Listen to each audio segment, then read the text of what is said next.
Ladies and gentlemen, good morning.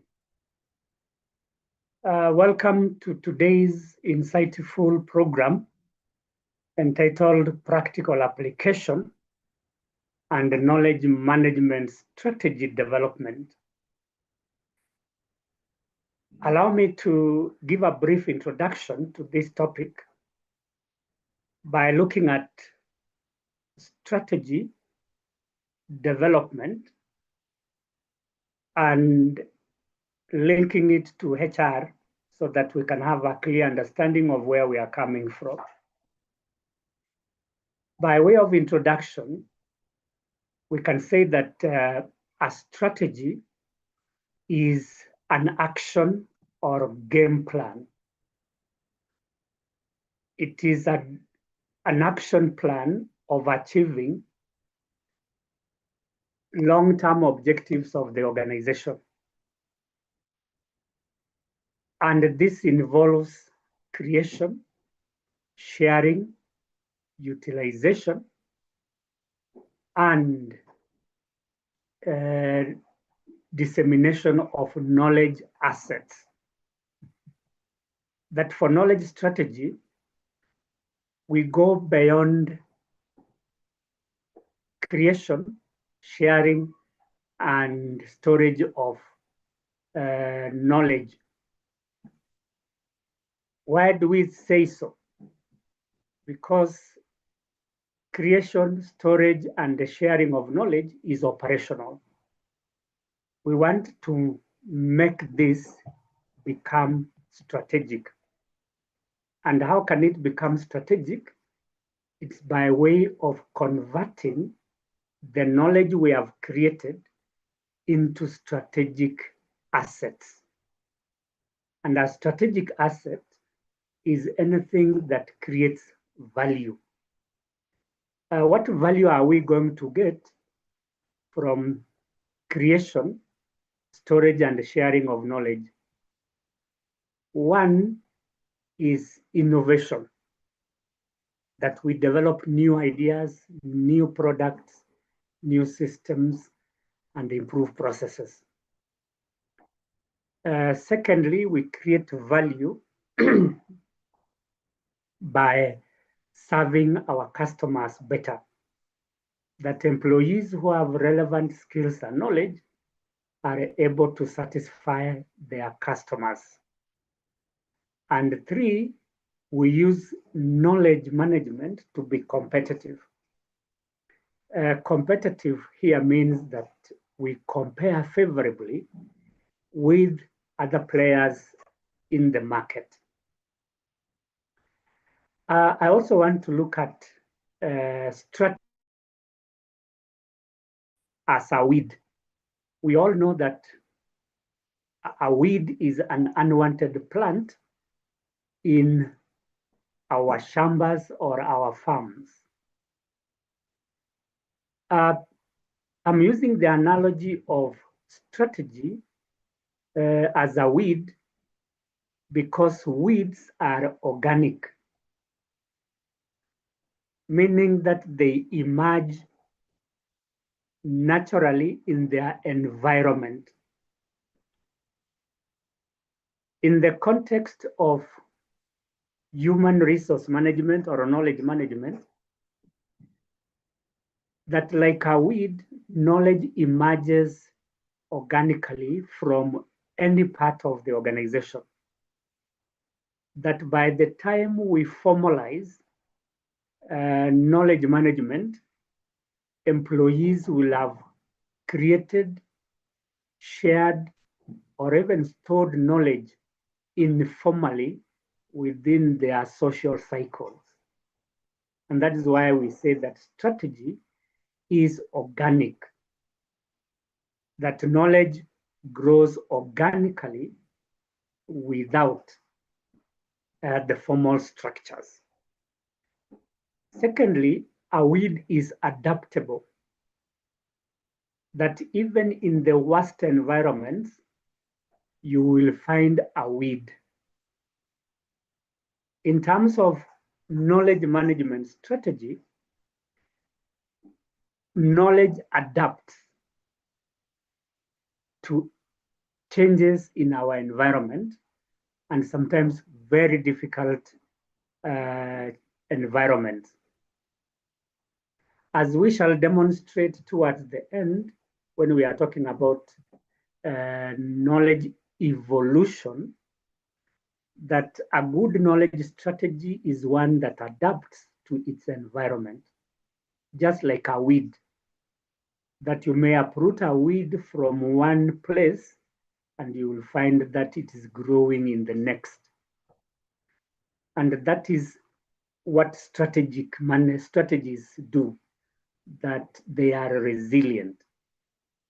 3 is that weeds are decentralized. What do we mean? That weeds spread horizontally within a farm, especially when they find a good environment or a soil on which they can grow. Just like a weed which is growing horizontally, even our knowledge management strategy grows horizontally. How is this done? That when we create and store knowledge, we have to share it. That sharing is the horizontal growth of knowledge. And why do we need this knowledge to grow? One is to enable us to provide services to our clients. Because if we create silos within our knowledge management system, that means we are not sharing. So we share so that we can serve our customers better. 2, horizontal growth helps us to make decisions related to various aspects in human resource or any other department. And 3, horizontal growth means that we are able to create teams and encourage cooperation by use of knowledge management strategy. And lastly, a weed is resilient, that it does not die very quickly. And in knowledge management, we are talking about persistence, that an organization that is able to create, store, and share knowledge resources, it is able to persist or create resilience, meaning that under conditions of crisis, we are able to survive when we have relevant knowledge resources. So that is what we can say about the analogy of KM strategy in the form of a weed. If I may repeat, the characteristics of this weed is that it is organic, and therefore knowledge is organic. 2, it is adaptable, meaning our knowledge strategies should adapt to changes in our environment. 3, resilience, that we are able to survive changes in the environment, including crisis. And lastly, it is decentralized, meaning that our knowledge should be shared widely within and outside the organization in order to serve our customers better, in order to innovate, and also to compete. Having said that, I want to talk about strategy development. That in developing a strategy, we are doing 2 things. 1, we are creating a strategy from scratch. That where there was no strategy, we create one. And in knowledge management strategy, we are, for example, saying, how do we create a strategy one of which is codification strategy. Codification has to do with documentation. So we develop a documentation strategy so that we can create knowledge repositories. Because once we are storing, and a store of knowledge is known as a repository. So that is one way of looking at strategy development. Creation of a strategy which never existed before.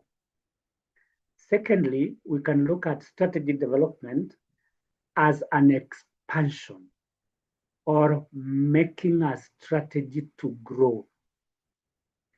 And how do we do that? It is by way of making our strategies agile. Agile because they are able to adapt to the changes in the environment. That where there are weaknesses in our strategy, we make them adaptable and expand to accommodate new or emerging needs or growth of the organization. This suggests that when an organization is growing, we also need to make our knowledge management strategy to grow. And that also implies development. So what do we need to do, therefore, to ensure that we continuously develop or grow our strategies in knowledge management? One, we continuously monitor changes in our environment so that we can identify emerging issues which can be accommodated in our knowledge management strategy. Secondly, we can evaluate the efficiency and effectiveness of our current strategy. If they are not efficient and effective, then it means that there are gaps which need to be addressed so that we improve this strategy. And lastly, we can develop a strategy by way of aligning the current knowledge assets to the organizational strategies and goals. That sometimes the knowledge repositories and assets that we have may not be aligned. So we can improve this by way of ensuring that these knowledge assets help to, one, assist the organization to innovate, and two, enable the organization to achieve its objectives. So basically, that is what we are going to discuss in this topic entitled Practical Application of Knowledge Strategy and Development. And that brings us now to the scope of our topic. What is the content of our topic this morning? There are a number of areas that we are going to cover. One, understanding of KM strategy. What is a strategy? What is a KM strategy? And how does it work, particularly in the human resource environment? Previously, we talked about the foundations of knowledge management like capturing, storing, and sharing. So we need to translate this capturing, storage, and sharing into strategy. How? Like I have said, we need to make sure that whatever knowledge assets we have is translated into value. Secondly, we will look at the steps involved in strategy development. That just like any other strategy formulation and implementation program, knowledge management follows the same or a similar path, that we need to establish our needs or identify problems, and then from there we develop objectives. Thirdly, we engage stakeholders. Fourthly, we scan our environment, which are likely to affect the implementation of our strategy. Number 5, implementation.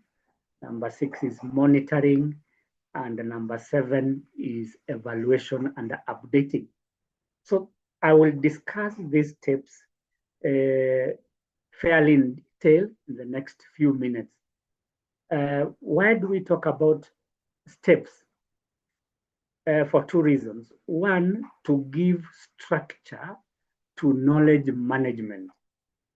And 2, to ensure that the strategy formulation and implementation of knowledge is systematic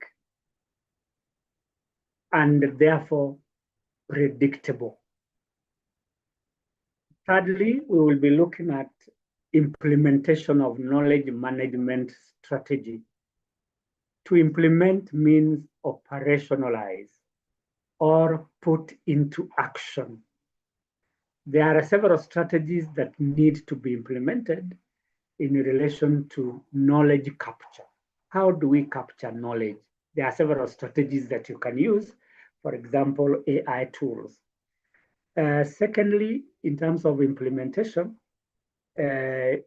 you allocate resources. That when we are implementing strategy, we need certain resources, such as physical resources like computers and soft resources like human and even software.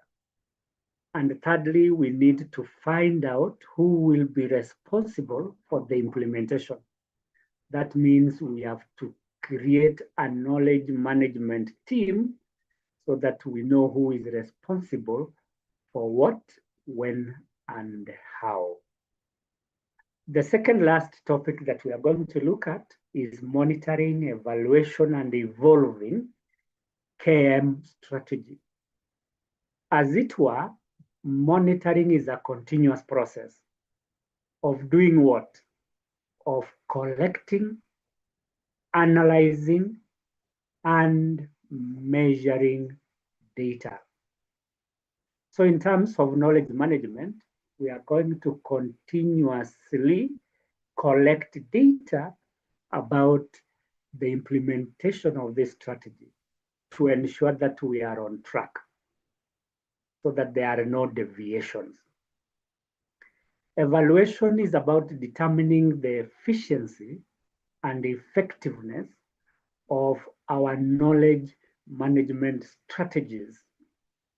That if they are not delivering results, we ask ourselves why. And after asking why, how can we then improve? So evaluation gives us the data as to how effective and efficient our knowledge strategies are, and then form the basis for taking corrective actions. And lastly, on that point or that topic, we shall be talking about evolving. By evolving, we mean making our knowledge strategy adaptable and resilient. Just like I have mentioned about knowledge management strategy as a weed, weeds are resilient. So we need to build resilience in our knowledge management strategy so that we are able to survive for a long time. So what are we going to do to ensure that we evolve resilience? One major thing, knowledge management audit.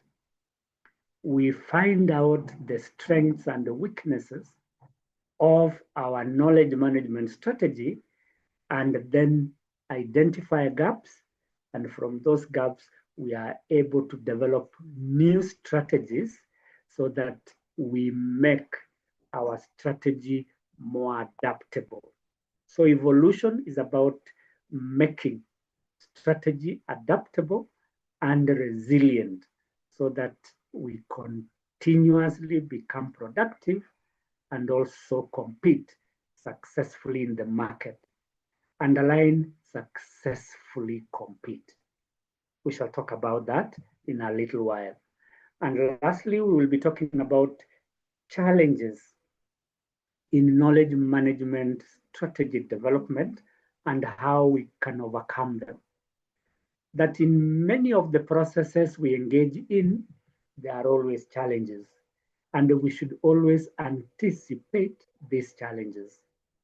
And for this reason, we are going to look at some of the challenges that affect strategy development and the possible solutions or interventions to address those challenges. So ladies and gentlemen, those are the 5 key areas we are going to discuss in this program. I have already mentioned something about knowledge strategy development, and I want to say that organizations operate in dynamic and information-rich environment. I want to talk about dynamic and information-rich environments. When you talk of dynamic, it implies continuous state of change. That you and I operate in this environment which is continuously changing. As I may have indicated before, is that change is static. That everything changes except change. And what can change in our environment, especially internal environment? 1, strategy can change. 2, systems can change. 3, management can change. 4, culture can change. And how about external environment? Laws may change. 2, technology can change. And 3, society can change. So what are the implications of this change? That 1, we may be swept out of the market if the changes are so much that we may not survive. 2, it means that when we realize that there are changes, we take measures to adapt to those changes. So in a dynamic environment, 3 things can happen. Either we die as organizations or we survive. We don't want to die anytime soon, because the moment our organizations die, it also means that we lose our jobs. And we also need to survive. So survival means that the way we create, the way we share, and the way we store knowledge ensures that we survive. And for that to happen, we must convert the stored, created, and shared knowledge into value. So dynamism is what we need to consider in terms of our systems, our processes, and our policies, that we are able to adapt to the changes in our environment. Secondly, I have indicated there that we operate in an information-rich environment. Information-rich. What does that mean? That there is a lot of information or knowledge around us. And where does this information exist? One, it exists among our own employees. And that is what you call tacit knowledge. This is knowledge that exists in the mind of people, which cannot easily be extracted unless the person is willing to share. So knowledge exists among our people. What will make a difference is how we utilize this knowledge that our employees have. Secondly, we can find this knowledge in our knowledge repositories or storage resources. That we have knowledge in the form of policies which are stored, to a lot of knowledge which is stored in manuals, and a lot of knowledge stored in the form of SOPs, that is standard operating procedures. And lastly, the environment is rich in information which is outside the organization. There's a lot of information outside our organizations that we can take advantage of. Where does this knowledge outside the organization reside? One, in our customers. Our customers have a lot of information which we can use. Two, our competitors. There is a lot of information or knowledge that we can gain from our competitors. And how do we gain that knowledge? Is by way of benchmarking. Three, a lot of knowledge resides even in the suppliers. These are the owners of the factors of production, like goods and services. They provide these resources to us for production. So we can get a lot of knowledge from our suppliers. And lastly, knowledge on the websites. This is a knowledge highway. A very huge amount of knowledge exists in websites belonging to other organizations or the general technological environment, where we are saying that this is a super highway where there is a lot of knowledge that is being shared. Today we talk of big data, that there is a lot of knowledge that flows within and outside the organization, which we can use to develop products, to serve our customers, or even to innovate. So when you talk of information-rich environment, we are talking about the amount of knowledge that is available within and outside the organization. So what do we need to do as knowledge managers? One, we need to identify our organizational needs. And then secondly, develop strategies, and that is why we are talking about knowledge strategy, develop strategies to identify the relevant knowledge that we want, so that whatever we capture, we store and share is relevant.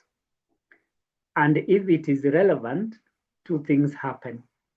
One, we can create value with relevant information. Or two, we can innovate using that knowledge. And as I've indicated in that statement, we must strategically manage this knowledge that we have acquired, we have stored, and shared. So we manage this knowledge, one, to create value, like I have indicated, two, foster innovation, and lastly, support informed decision making. Speaking of the last bullet, that we all make decisions based on data or information, be it at the personal level. For example, you woke up this morning to attend this program, you made a decision based on knowledge. At the organizational level, we make various decisions. For those of us who belong to the HR department, we make decisions like recruitment, training, performance management, succession planning, based on decision, based on information or knowledge.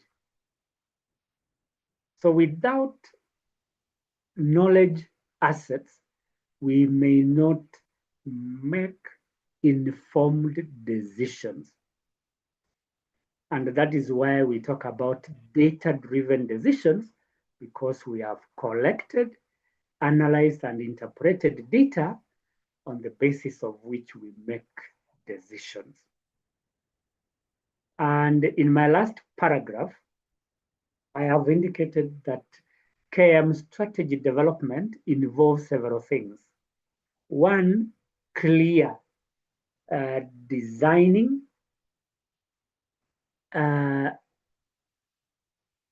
actionable plans that guides organizations to capture, organize, share, and use knowledge. A strategy to capture. Capture is to document. We can document knowledge in the form of policies, in the form of manuals, and in the form of SOPs, or even templates. And then we organize this. We create order. So how do we organize knowledge?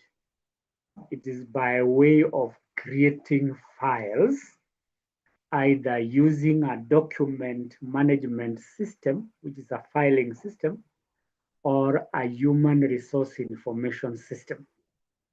So this data is organized in terms of categories. And where do we need to organize?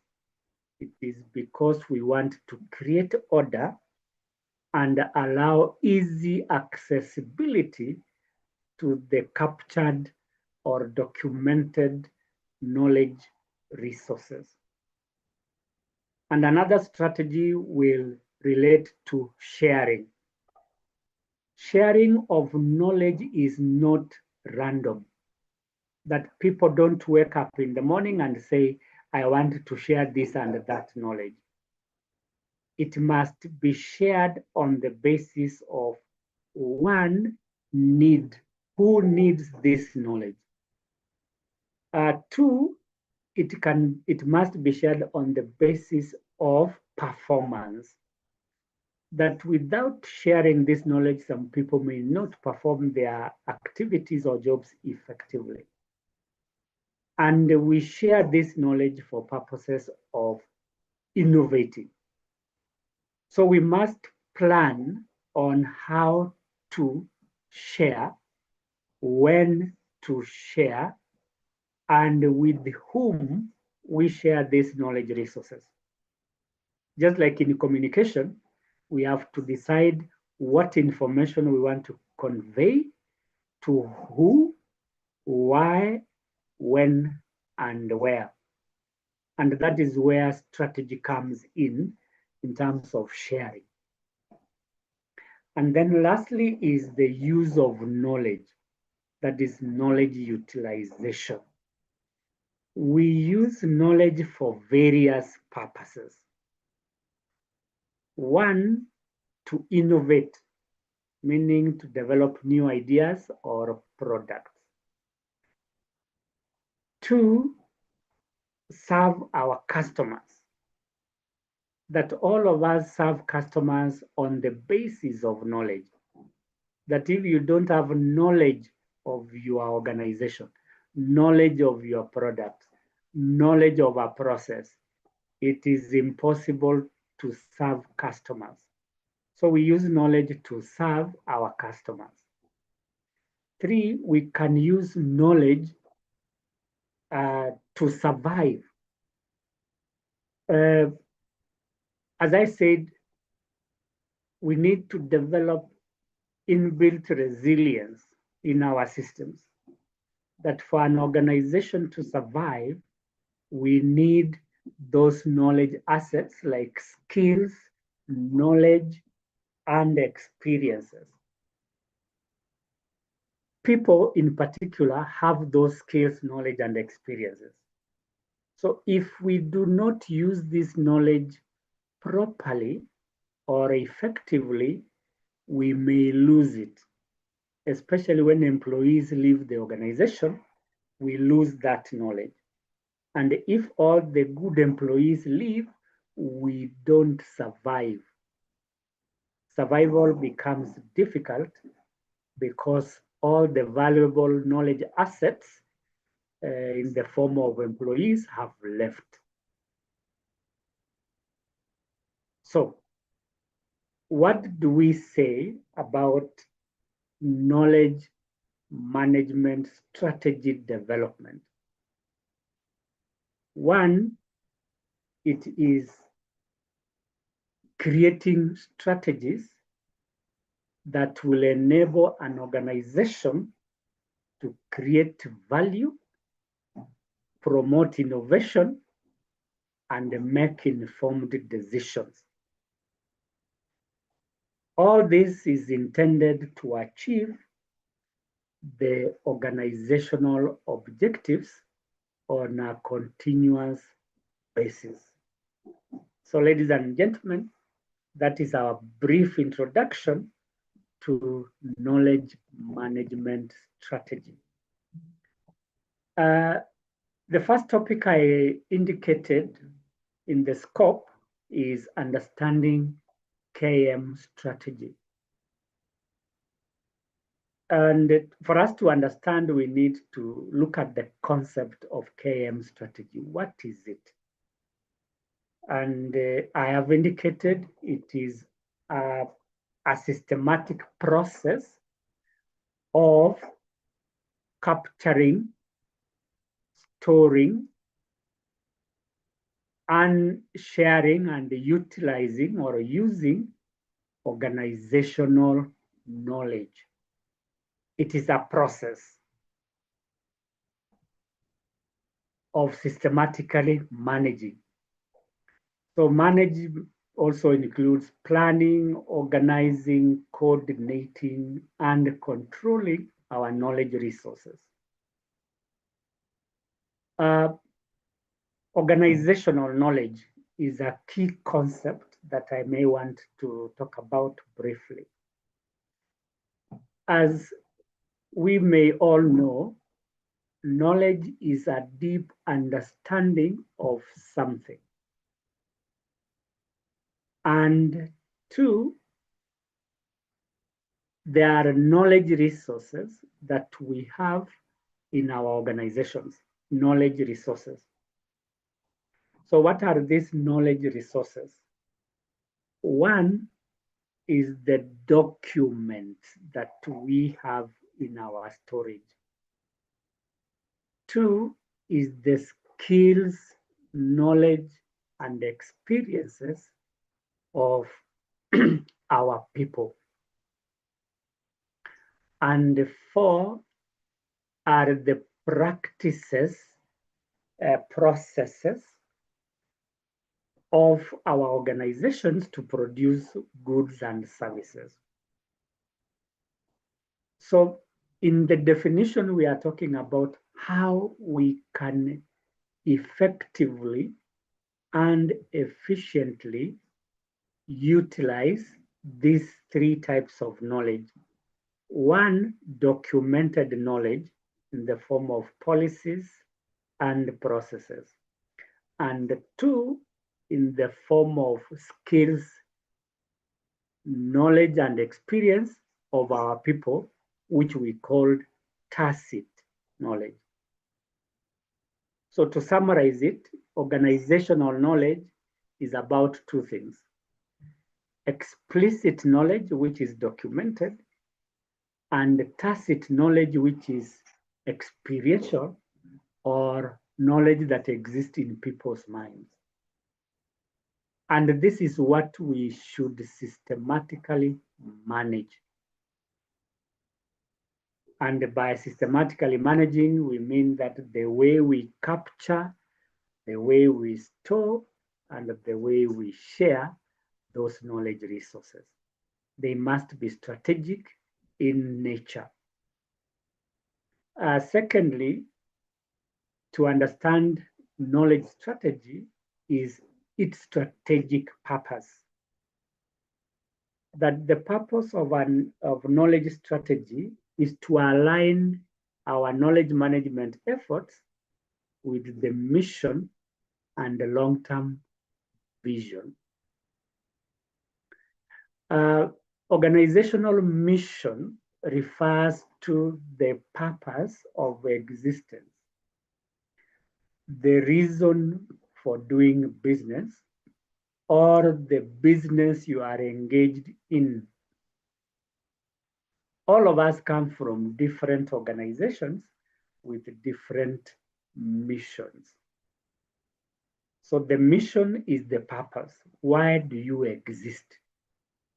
Or what business are you doing? So in terms of knowledge management, our efforts should ensure that the organization achieves its purpose or mission. So if the purpose of your organization, take the example of a telecommunication company like Safaricom. The mission of Safaricom is to connect people through telecommunication services, connect people. That is a sample mission, connecting people. And going by that connection, Safaricom provides several tools for connection. One is messages that we can text people so that we can connect with others. Two, M-Pesa. We use M-Pesa app to connect with others by way of transferring money, either among people or among organizations. So we use M-Pesa to transact. That is another way of connecting. And it also connects us by way of providing internet services. Internet. We use WhatsApp, which some of us connect through Safaricom, or we use its own network,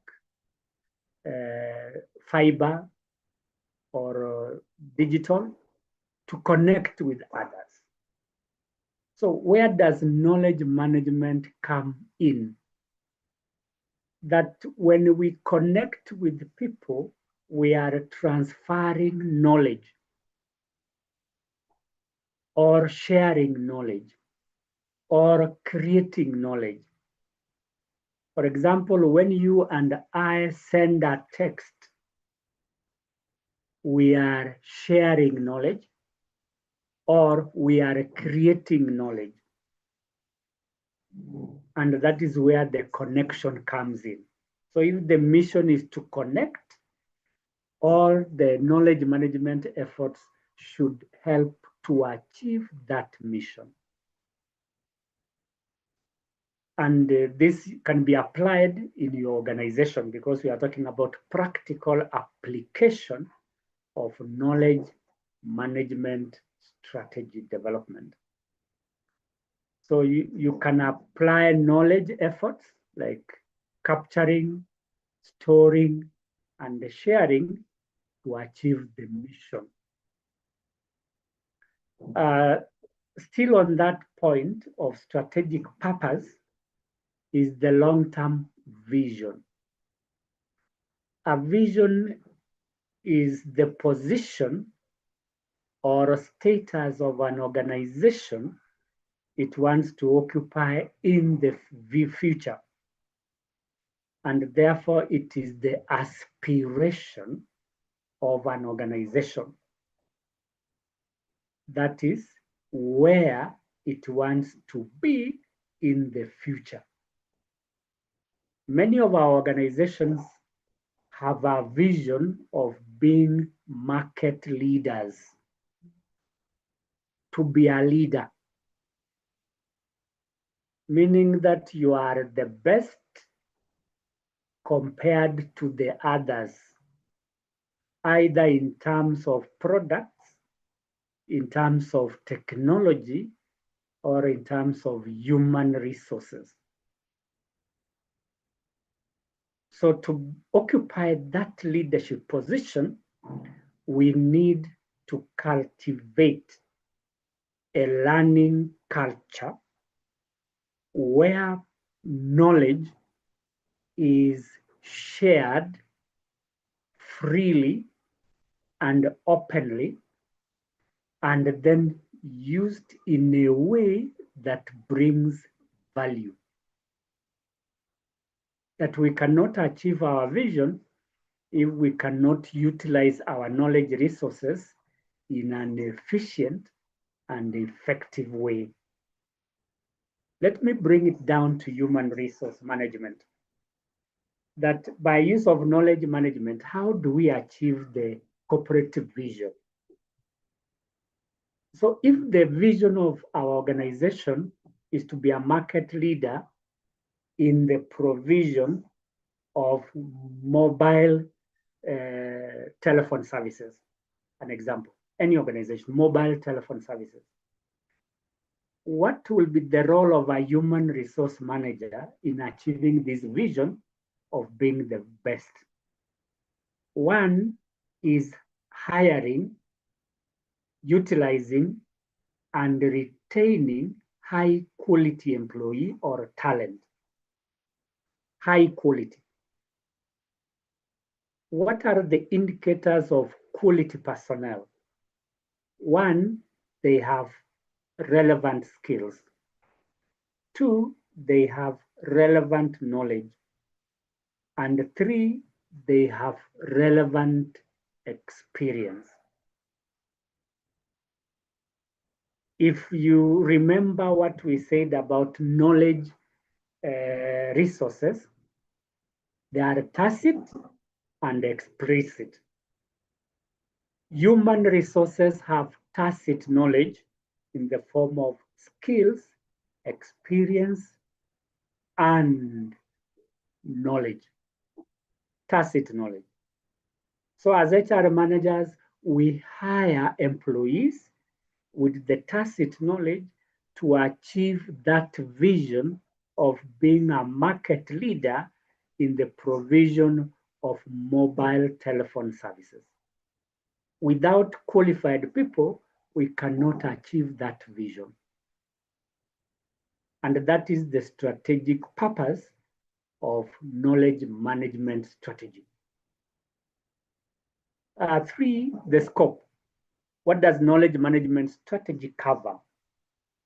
Several things, as I've indicated there. One, it covers people. Two, it covers processes. Three, it covers technology. And four, it covers culture. Talking of people, we are talking about how do we utilize the knowledge of people to innovate and make decisions. So we are going to look at the people component where we are talking about tacit knowledge which should be shared. So how do we share tacit knowledge? 1, through mentorship. 2, through coaching. 3, through exit interviews, so that when people are leaving, they are sharing their knowledge on the reasons why they are leaving. Then talking of processes, and I believe all our functions like recruitment, training, performance management are processes or process-based. What are our processes like? We need to document these processes. And one of the documents that we use is SOP, Standard Operating Procedures. This is documented knowledge. And therefore, when you talk about knowledge strategy, we look at documents that are stored in our repositories, such as SOPs, which help us to improve our processes. Thirdly is the technology.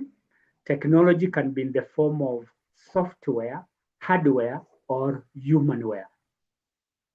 The software are the applications that we use to, for example, produce goods and services. Those of us in the production industry, there are concepts like CIM, CAD, and CID. I'll talk about 2. CIM, it is computer integrated manufacturing. Computer integrated manufacturing. That is a technology we use. Or CAM. CAM means computer aided manufacturing. When you talk about computer integrated, it means that everything is automated. There is no human intervention. And that is where we are heading, especially in the technological environment we operate in. And the computer-aided manufacturing is that we design, for example, products, and the rest of the production could be human or manual. So integrated is where we use all the processes technologically. Aided is where we use part of the production using computers. And then culture integration. Culture has 3 key components. 1, values. 2, norms. And 3, beliefs. I want to talk about 2 aspects related to culture. 1, values, and 2, norms. In our organization, the values are in the form of what you call the core values, which shape the behavior of people. An example of the core value is innovation. Innovation is a knowledge management issue where we use tacit or explicit knowledge to innovate. And a culture that promotes innovation is one that encourages people to make new discoveries, encourages people to share their knowledge, and also encourages people to research so that people can be innovative, an innovative culture. Secondly, I talked about norms. Norms are practices. Talking of practices, is the way we use our knowledge or the way we share it. So a culture that encourages knowledge share. So when we talk of scope, we are looking at various components of KM strategy. 1 is people, 2 is process, 3 is technology, and 4 is culture. Another concept related to KM strategy is outcomes. Outcomes like improved decision-making, innovation, and employee productivity. most organizations today have moved away from processes to outcomes. That how do we convert our knowledge assets into outcomes so that we make good decisions that create value for our organizations. We innovate from this knowledge strategy, and we also make sure that we are productive. So employees who are productive are those who produce good results. That means they meet their targets and also achieve their KPIs. What will help them do this? Knowledge, skills, and experience. Talking of knowledge and skills, what do we do in order for employees to be productive? We train them. So one of the strategies in employee productivity is training. The second last aspect in relation to KM strategy is value proposition. And we derive value in several ways. Efficiency, which I'll talk about in a little while, that is optimizing our resources. Innovation, introducing of new systems, processes, which also create value. And 3, achieving a competitive advantage means that we compare favorably or become the best in our.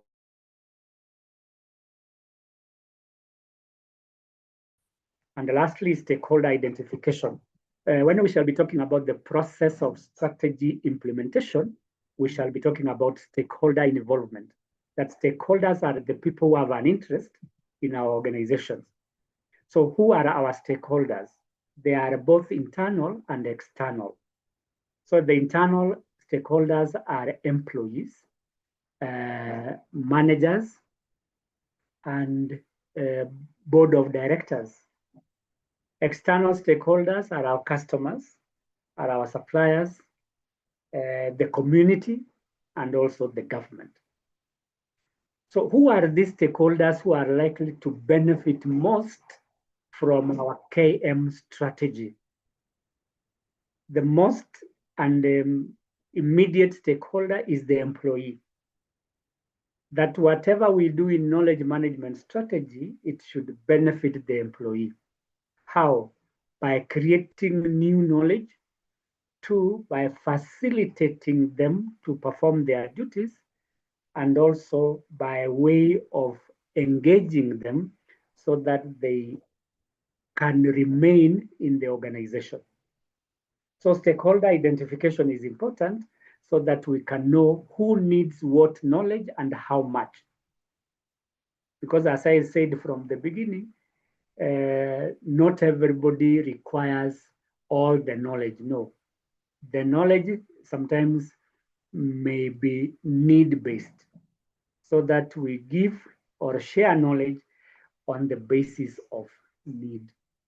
So those are the key aspects related to understanding of knowledge management strategy.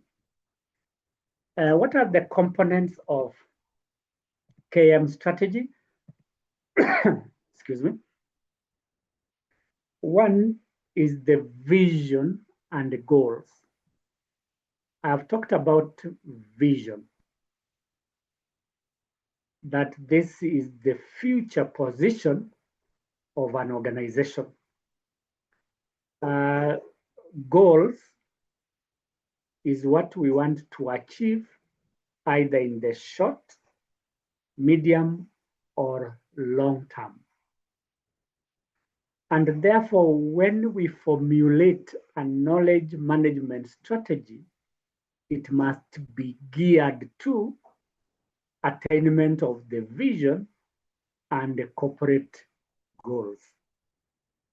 If we cannot tailor-make it to achieve this, then it is not aligned. And anything that is not aligned is likely to drift. Just like a boat that is drifting from its course. Imagine you are in the middle of an ocean like Indian Ocean, and your boat starts drifting into the deep sea, probably as a result of strong winds. That is a very scary experience. At the back of your mind, you could be thinking of death, could be thinking of your family, where are they? And then this becomes an opportunity for us to start calling on God. God, help us. We don't want to go into that direction, especially when our knowledge strategy is not aligned. We drift from the course, and the course here is the vision and the goals. The moment we drift, we start calling out for help, because soon or later we shall be sinking in the deep sea. Our environment, like I have said, is like the deep sea. There's a lot of information that exists, and if you are not careful, you might be drowned in this information or data. So if you manage your knowledge strategy well, you will achieve your vision and attain your corporate objectives. Another component is the knowledge asset. I've talked about this briefly. The knowledge assets include 1, documents, 2, skills, 3, experience, and 4, abilities. So in terms of knowledge asset, as human resource managers, we need to identify key assets, meaning you identify key skills that are required, key knowledge that is available, and key experiences. And lastly, key documents. So when you identify these key knowledge assets, we must protect them. Because the moment you lose these assets, you start sinking, like the boat that I've mentioned, which is drifting. So we protect our documents and we protect our employees so that we don't lose that knowledge. And then apart from protection, we also develop this. As I said from my introduction of the topic, that development has to do with 1, expanding or growing. That knowledge is not static, it has to be expanded through training. 2, we can also develop knowledge by improving it. That whatever has become outdated, we eliminate and introduce new ones so that we remain relevant and competitive. Thirdly, is roles and responsibility in knowledge management strategy.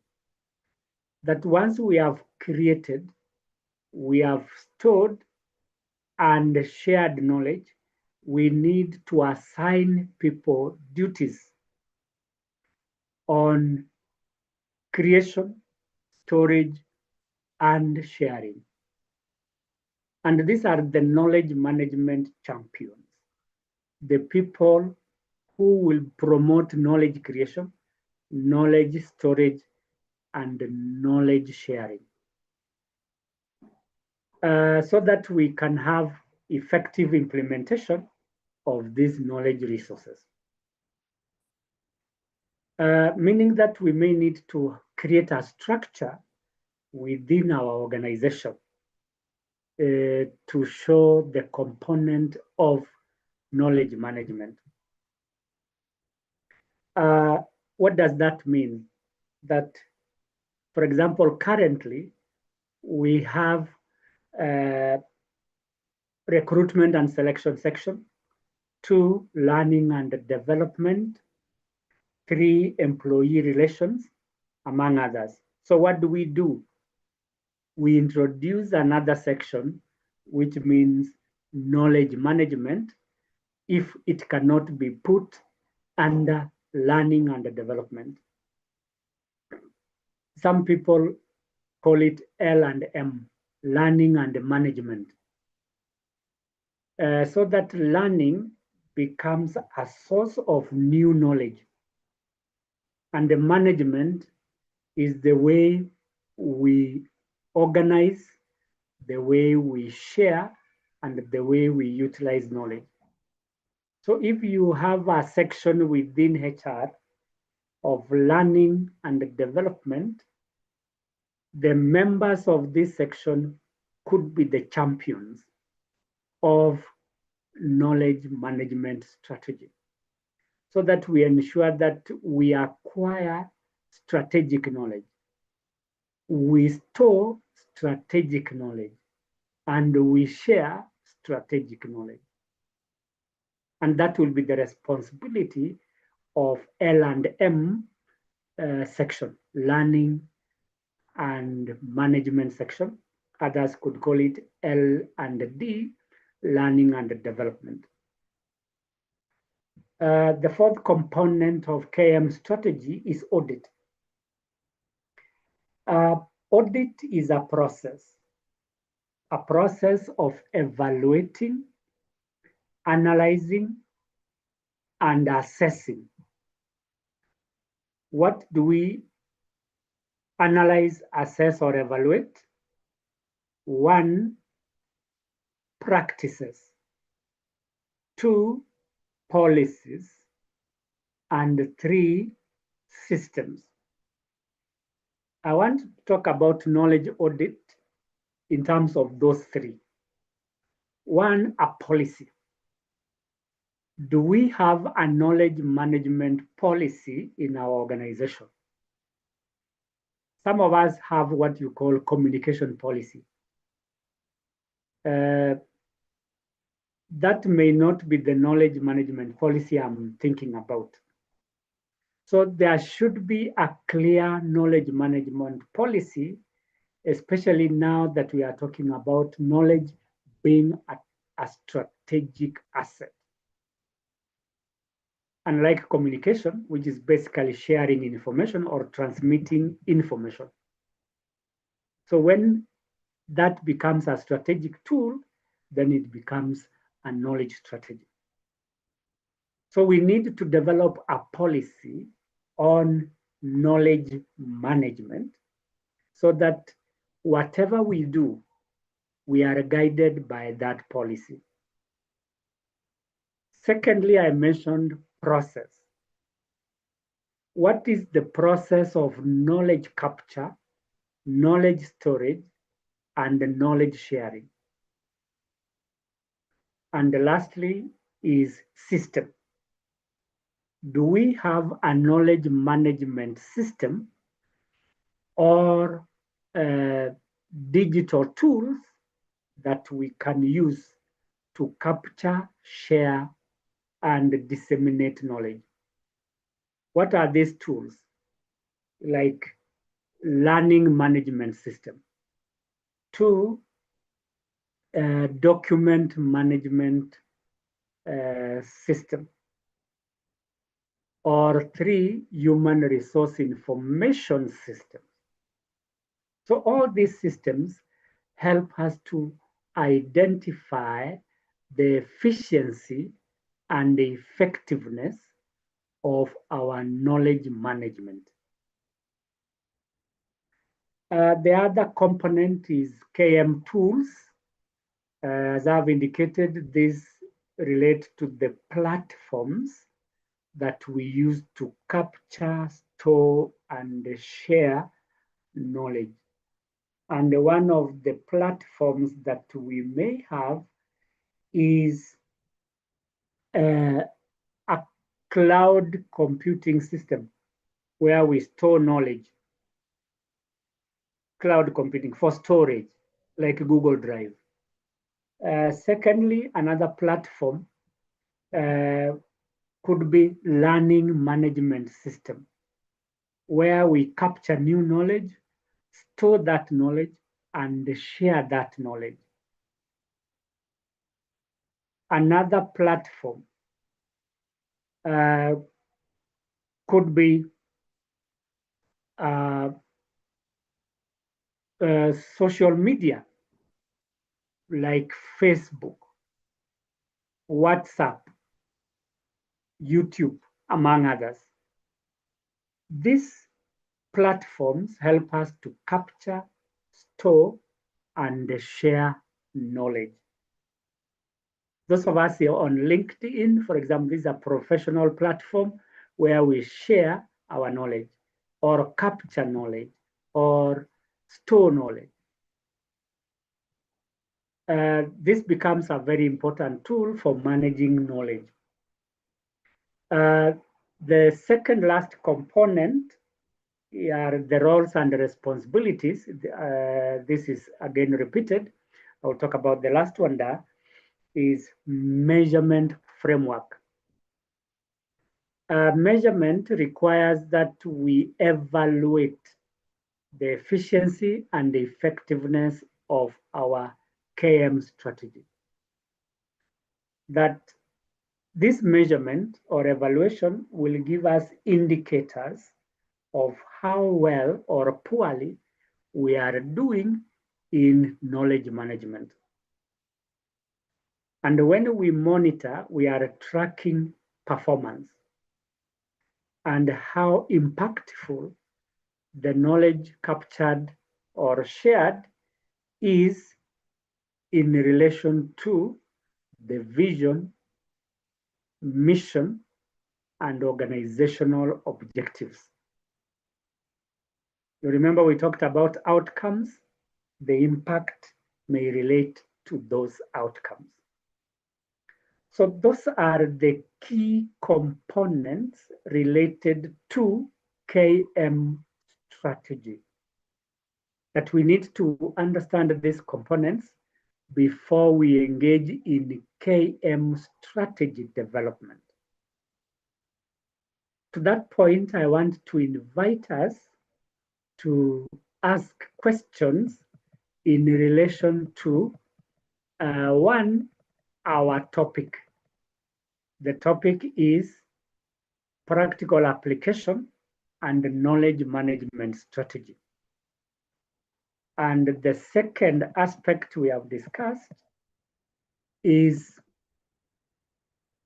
understanding knowledge management strategy in relation to the definition, the purpose, scope, and the others, and then the components of KM strategy. So the floor is ours.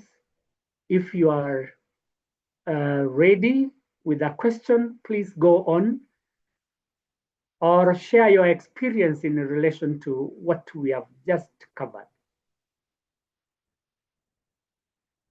Any question or comment that any one of us would want to make?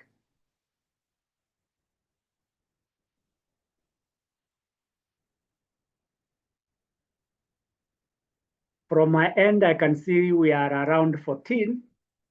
And with your permission, I can randomly pick anyone to make a comment. Christine, if you are there, please make a comment. Or ask a question.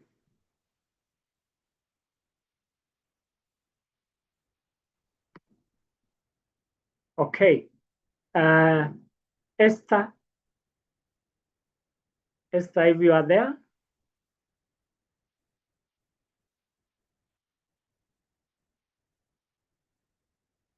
Joseph Odaka, how are you, sir?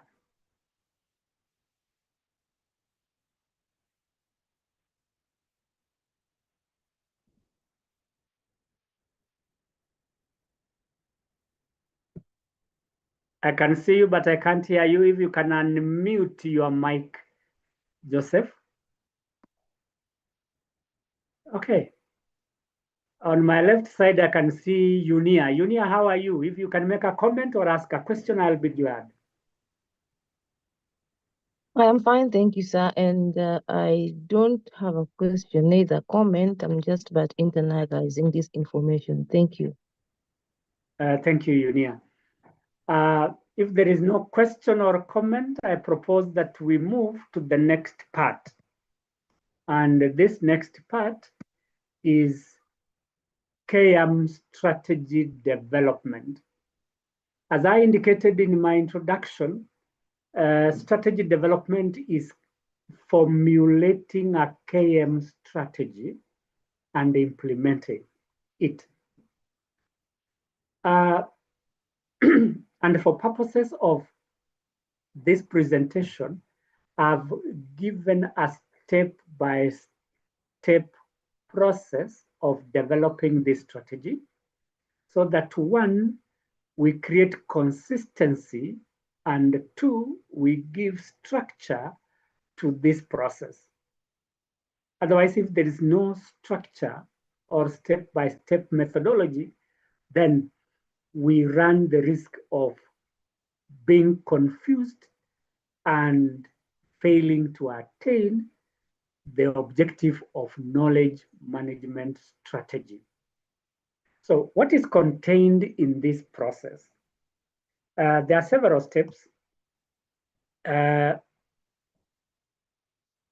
One is need analysis. A need analysis is basically identifying the strengths, weaknesses, and the gaps in our knowledge management system, particularly weaknesses and gaps. In some cases, apart from the weaknesses and gaps, we also identify opportunities. A weakness means that there exists a system but may not be working effectively. A gap means that it does not exist or a part of it is not there. Then an opportunity is an advantage we can take of when the competitors cannot serve our customers better, or an opportunity exists because we want to improve our systems or processes. So the question is, how do we establish a need in relation to the weaknesses, gaps, and opportunities? Basically, what we do is to conduct a KM audit, a knowledge management audit, where audit means a critical evaluation, assessment, or analysis of our processes, our systems, and our practices in relation to knowledge. Allow me to remind us about knowledge management process. One, you capture. Two, you store. Three, you share. And four, you utilize. So when we are doing a KM audit, we are looking at the efficiency and the effectiveness with which we capture, store, share, and utilize knowledge. And that is where we are likely to identify gaps. Gaps in relation to capturing knowledge. Do we capture relevant knowledge? Do we capture complete knowledge, because knowledge can be incomplete? And do we capture knowledge at the right time? Because if we don't capture knowledge at the right time, we lose it. For example, you are in a meeting, seated there, listening to presentations, and then you don't take notes on what has been said. The moment that passes and you rely on your memory, it becomes difficult to remember because our memory is limited. So what we do is to ensure that the practices, the processes, and the systems are in place to capture knowledge, capture. If they are absent, then there is a gap and that becomes a need. If they exist but they don't work properly, that becomes a weakness. Or if we can improve it, that becomes an opportunity. Secondly, I said about something about storage. So what are our practices? What are our processes? And what are our systems for storing knowledge? And again, if they are not there, there is a gap. If they are there and they are not working, they are weaknesses. And you can apply the same to knowledge sharing. With whom do we share our knowledge? Do we share relevant knowledge? Is the knowledge shared timely? Is it useful? That is knowledge sharing. So when we do an audit, we will find out how effective and efficient our knowledge sharing systems are. On utilization, we again audit how do we use knowledge. We can use knowledge, as I have indicated earlier, for several things. One, decision making. Two, innovation. Three, customer service. And four, competitiveness. From a HR perspective, we can be competitive in terms of tacit knowledge, the knowledge that exists in people. So we can be said to be competitive if the knowledge that people have is unique, and two, is inimitable, that you cannot imitate that knowledge. It only exists in your organization and no other. And that is how we are going to achieve a competitive advantage through our human resources, retaining those unique and inimitable knowledge so that you don't let them go. The moment you lose your valuable employee, and then you are losing a competitive advantage. So when we talk about needs, has to do with identification of the knowledge requirements so that we can be efficient and be effective. The second step is to develop objectives. As it were, objectives must be SMART, meaning specific, measurable, attainable, realistic, and time-bound. And those are the characteristics of effective objectives. However, they must be aligned with the organizational goals. I've given two examples there, or three: learning, innovation, and continuity. That one of the objectives of developing a knowledge management strategy is to improve learning. Improving learning means that one, people acquire new skills and knowledge which can help them to perform their jobs effectively. Acquisition of skills and knowledge. Two, improving learning means that people have access to knowledge resources so that they can enhance their performance. Accessing.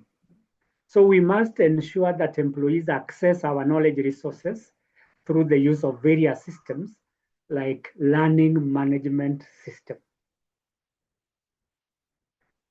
Another objective is innovation.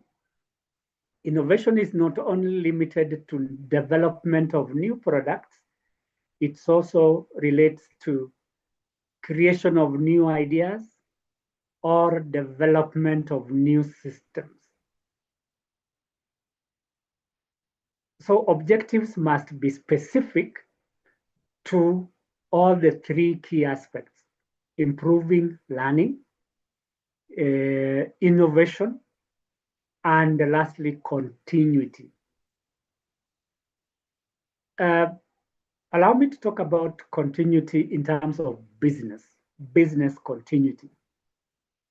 That an organization will continue surviving if it has the relevant skills and knowledge that they store in their various systems. The opposite of continuity is stagnation or even collapse. That a business is likely to stagnate or collapse if it does not have relevant and strategic knowledge resources. This could be in the form of documents or people. An organization that continues to survive in that market is one that has the right human resources for continuity. People with the right skills, the right knowledge, the right experience, the right abilities, who are also innovative. So without these knowledge assets, an organization may not continue to survive. And then thirdly is stakeholder engagement, that once we have identified our needs, we have developed clear objectives, it's now time to engage our stakeholders. There are many stakeholders depending on our organizations.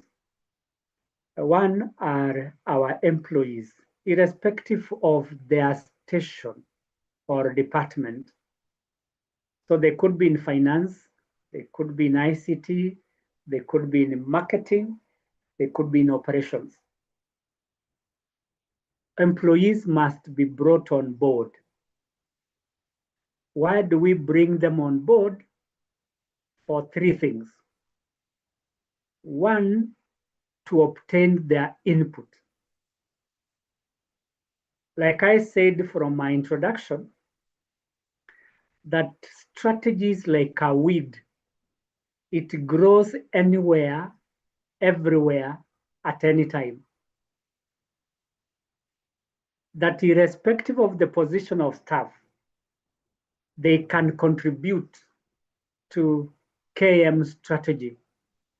Be it the person at the gate, be it the cleaner in our compounds, or be it the people in the offices. They have a contribution to make. So we must engage them or involve them in this process for purposes of their input.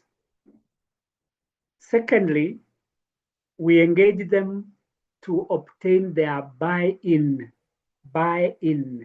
acceptance. That knowledge management can only be accepted if people have been involved. The opposite of acceptance is resistance. That we may have employees resisting this new strategy if they perceive it to be a threat, or they are not sure of their role, or it may disrupt their normal way of doing things. So we bring on board the staff because we want them to own this process. Once employees own this process, it becomes easy for our organizations to implement this strategy. Why do people resist change? There are many reasons. Allow me to mention one, and that is the reason we need to bring them in the picture. Is automation. That there are certain practices or activities that we may want to automate in the knowledge management strategy so that we can make our services more efficient and effective. So if we are going to automate, this can be perceived as a threat to the jobs of the staff, especially those that are affected. If you can engage them from the very beginning in terms of need analysis, then they will own this process and they will not resist, because they will understand why we need to automate and what is required for us to implement that automation. So we engage staff for their inputs, and two, we engage staff for their buy-in. There are other stakeholders that we need to engage, like senior managers, because these are the people who will allocate resources. These are the people who will commit their personal time and effort to ensure that the KM strategy works. So if we don't involve them, then they are not likely to support this strategy. Meaning that during the needs analysis, we need to involve them and probably make a presentation on the need to have a KM strategy.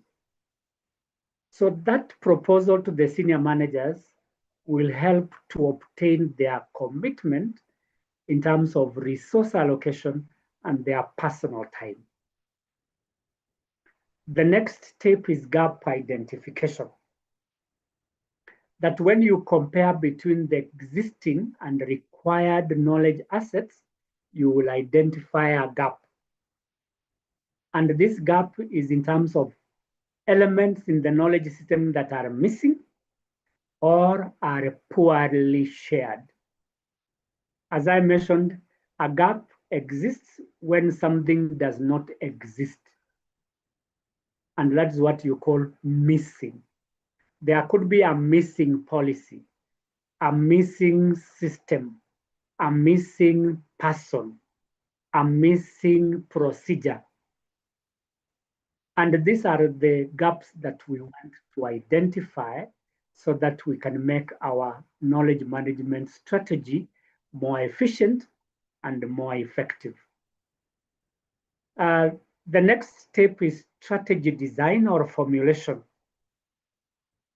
As I will mention, to formulate a strategy requires an evaluation or an analysis of our environment. There are two environments that we are going to look at. One, the internal environment, and two, external environment. And from these two environments, we are likely to develop a SWOT matrix. SWOT means strengths, weaknesses, opportunities, and threats. Internally, when we do an internal analysis, we will identify strengths and weaknesses in terms of knowledge management resources. Externally, when we do an environmental analysis, we identify opportunities and threats. What are the opportunities we can take advantage of, like new technology? And one of the new technologies now in the market is AI.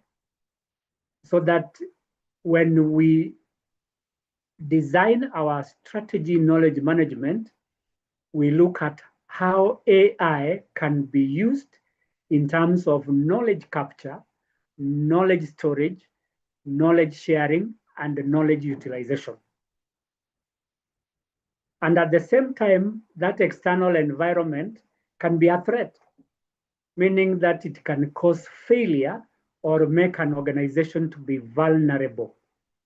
That means exposed to risk. For example, political instability in any country can cause a problem. Even in the best of organizations that manage their knowledge management in an unstable environment, people may run away especially our valued employees. So to formulate strategy, we need to look at the internal and the external environment, develop a SWOT matrix, and from the SWOT matrix, we formulate strategies. And the strategies that we formulate must be actionable. Actionable means 4 things or 5. 1, an area of weakness or gap. We must identify the gap specifically. 2, the person responsible for the corrective action. 3, the resources required to actualize that action. 4, the timelines for the start and end of that action. So a strategy is actionable if it has these 4 components. I'll repeat. 1, the recommended action or strategy. 2, the person responsible. 3, the resources required. And 4, the timelines. Otherwise, if a strategy does not have these 4 components, it is very difficult to implement. You can imagine you don't include a timeline. It will take forever for us to achieve the results. Or you have no person responsible. We shall be static. Or we don't identify a clear strategy. And again, what will we be actioning or implementing? So the strategy must be actionable. For example, you are introducing a new system like learning management system. It must be actionable. So in the learning management system, we must have somebody to be responsible. Who will be responsible for this system? 2, what are the resources required to implement that LMS? And 4, what are the timelines? When will we implement this system? That will make the strategy actionable. And secondly, we can do it in phases. I want to believe that all of us have been involved either in project management or system development and implementation. Allow me to talk about system development and implementation. A system like knowledge management system can be implemented in several ways. 1, pilot implementation. 2, phased implementation. And that's the one I've given there, phased implementation. 3, direct implementation, where you are replacing the old system with the new one. For example, you had a manual KM system, you replace that with a technological system or a computerized system. You replace it wholly. That is direct replacement. And that is what you call direct implementation, which is very dangerous. And lastly, you can do it piecemeal. You introduce the system in pieces. And how does it work in knowledge management? For example, in knowledge capture, you develop a system just to capture knowledge, and then develop another one to store knowledge, and then develop another one for sharing knowledge. So that becomes piecemeal. The most recommended ways of designing this knowledge management strategy are 2. 1, you do it in phases or in stages. For example, you can start implementing it in the HR department. Once it is ascertained that it is working, we move to the next department like ICT. Then the next department could be finance. Another one could be marketing. Those are phases, and they are all time bound. And then the last one, or the second one, is pilot implementation, so that we test it first in our department. If it works, well and good. If it doesn't, we go back to the drawing board and review it. And then the third best way of designing a strategy or even implementing it is parallel implementation, where the old one runs alongside the new one, that in case the new one doesn't work, we have an old one to rely on. Then after designing our strategy, we move to implementation. That means actualizing the plan. And how do we actualize that? We develop an implementation plan, which requires, one, the strategy to be implemented, two, the persons responsible, three, the resources required, four, the timelines, and five, deliverables or outcomes. So what do we expect from this strategy? That unless a strategy is implemented, we shall never ever achieve results. So it is for us who have gone through this process of strategy implementation to ensure that we implement those strategies so that we can enjoy the fruits. Lastly is the development of monitoring and evaluation mechanisms through which we can identify indicators of success or failure, or the processes that we are engaged in, whether they are working or not. So we track indicators of success as well as processes. So those are the key steps that are involved in strategy development. And again, remember, we said in our topic, it is practical implementation and KM strategy development. We want to develop and implement a strategy that is working. So what is the implementation plan, which is derived from the fourth component, the sixth component under implementation plan? So this is what we have there. One is the communication plan. That once we have formulated a strategy and ready for implementation, we share that strategy with the various stakeholders, particularly the employees and the managers. If there are any issues that may arise from the design of the strategy, then we get feedback. Secondly, for effective implementation, we train staff so that they can acquire skills and knowledge on how they can use the new knowledge management system. For example, we are introducing a human resource information system or an ERP, that is enterprise resource plan, or we can introduce an LMS, learning management system. If the employees do not have the requisite skills and knowledge to operate these systems, then it is good practice to train the staff involved.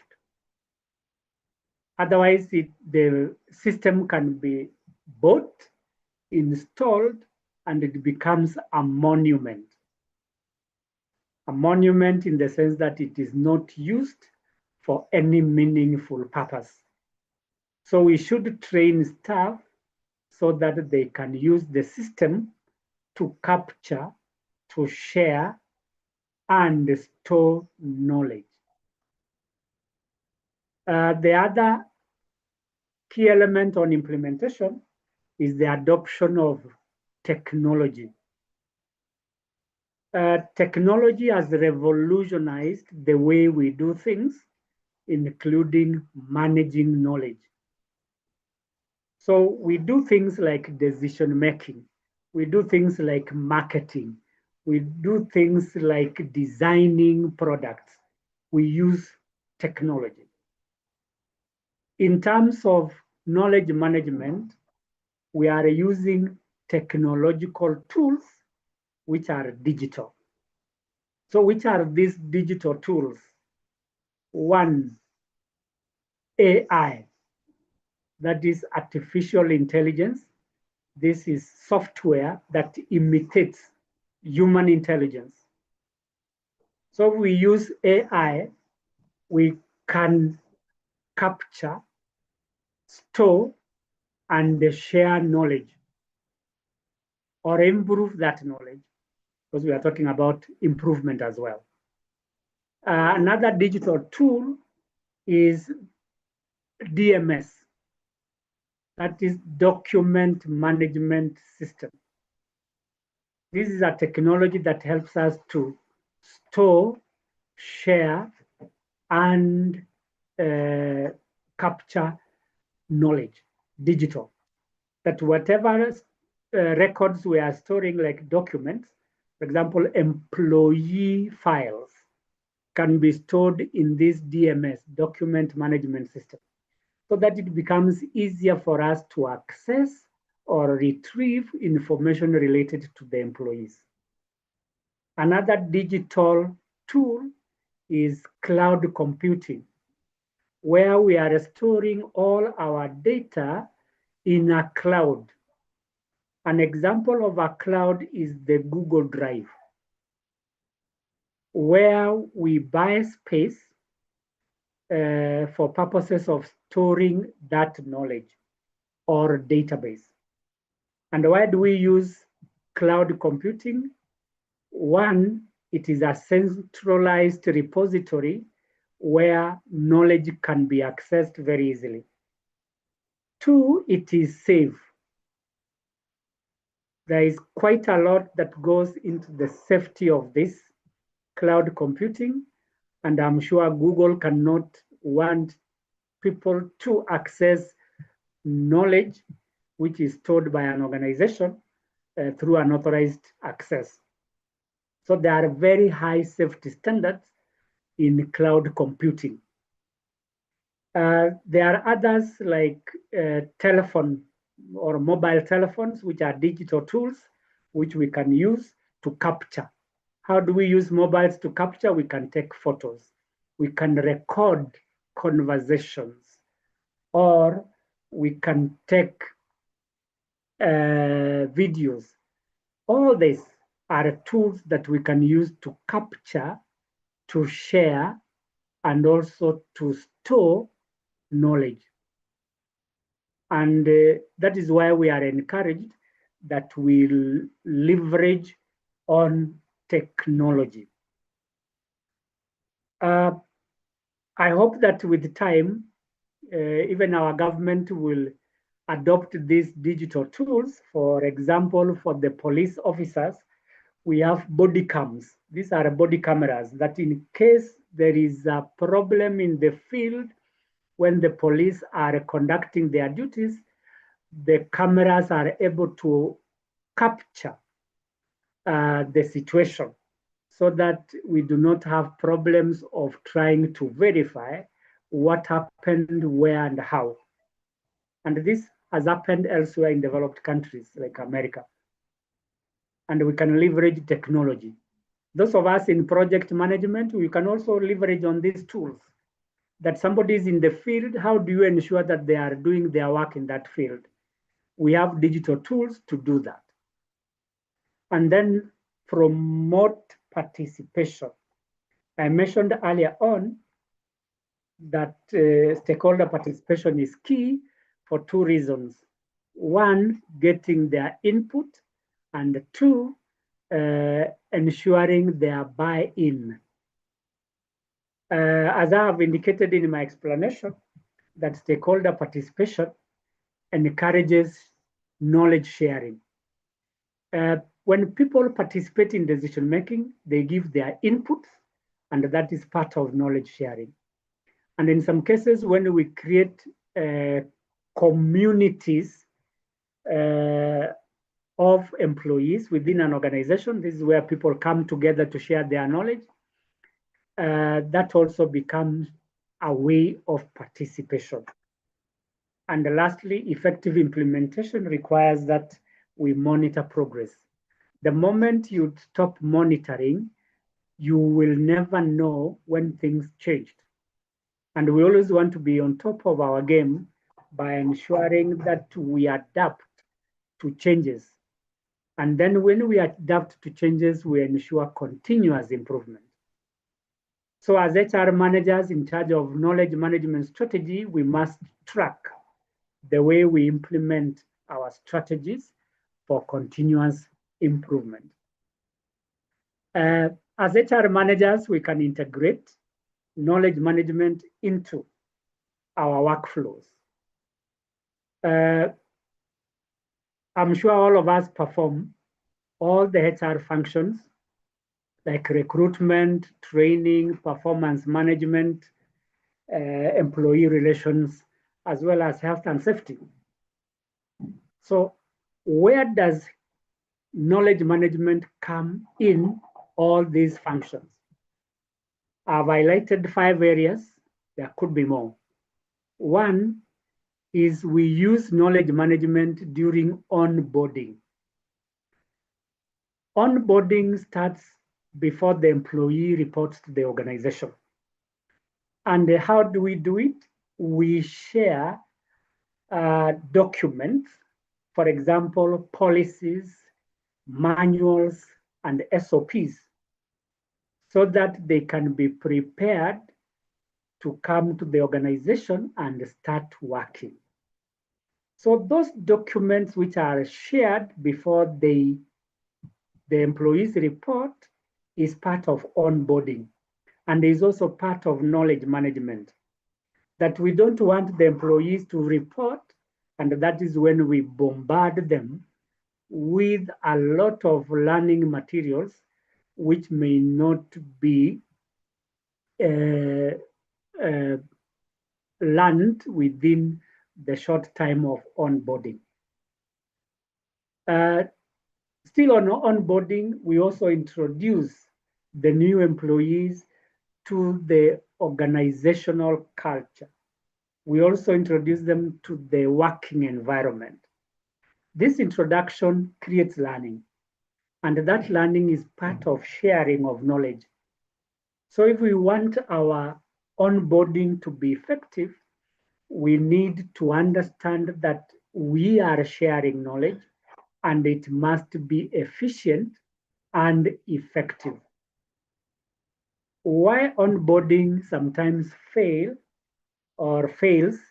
is because we are not structured or organized when it comes to knowledge sharing during onboarding. That we do not communicate early enough.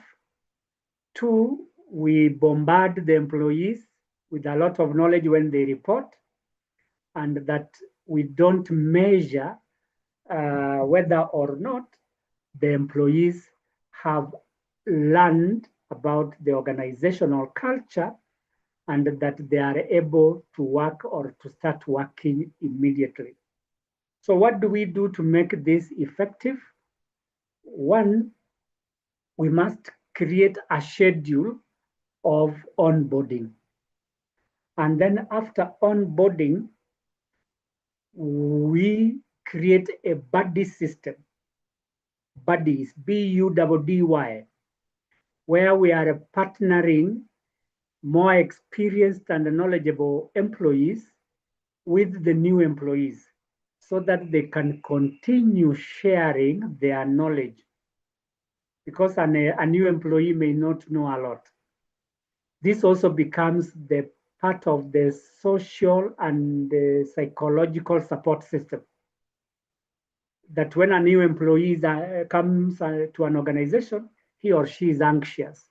So we want to make sure that that anxiety is reduced by partnering these people with others who are more experienced, and that is what you call the buddy system.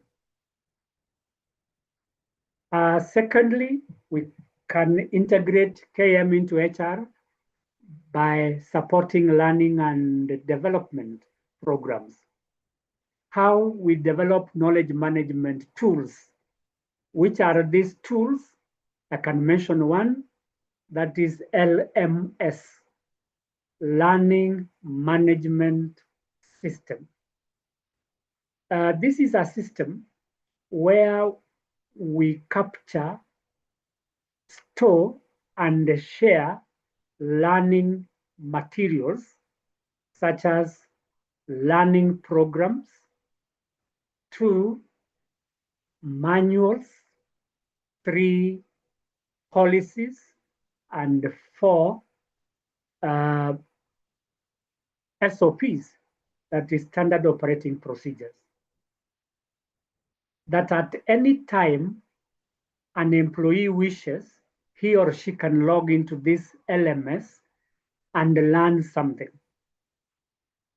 In some cases, organizations may use this learning management system as a KPI to ensure that employees continuously learn. And how do you use this? You agree during your PC, that is performance contracting or performance appraisal process, that each employee should learn at least 3 programs in a quarter during the appraisal process or cycle. So anybody who does not achieve or complete those 3 programs, he or she can be sanctioned because that becomes a KPI.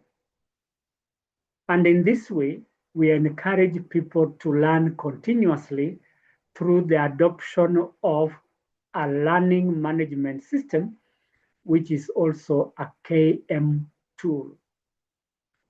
Thirdly, talent retention, where we keep those valued employees.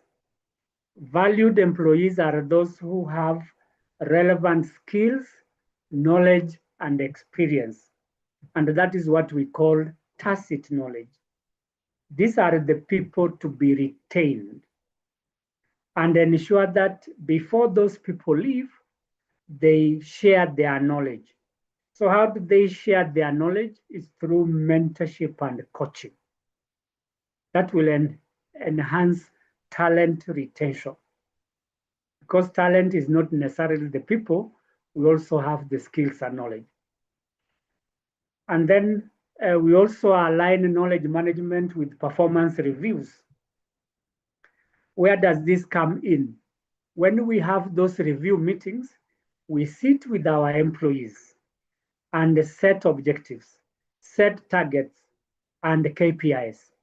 That is part of knowledge management, where we are capturing objectives, capturing KPIs, and capturing targets.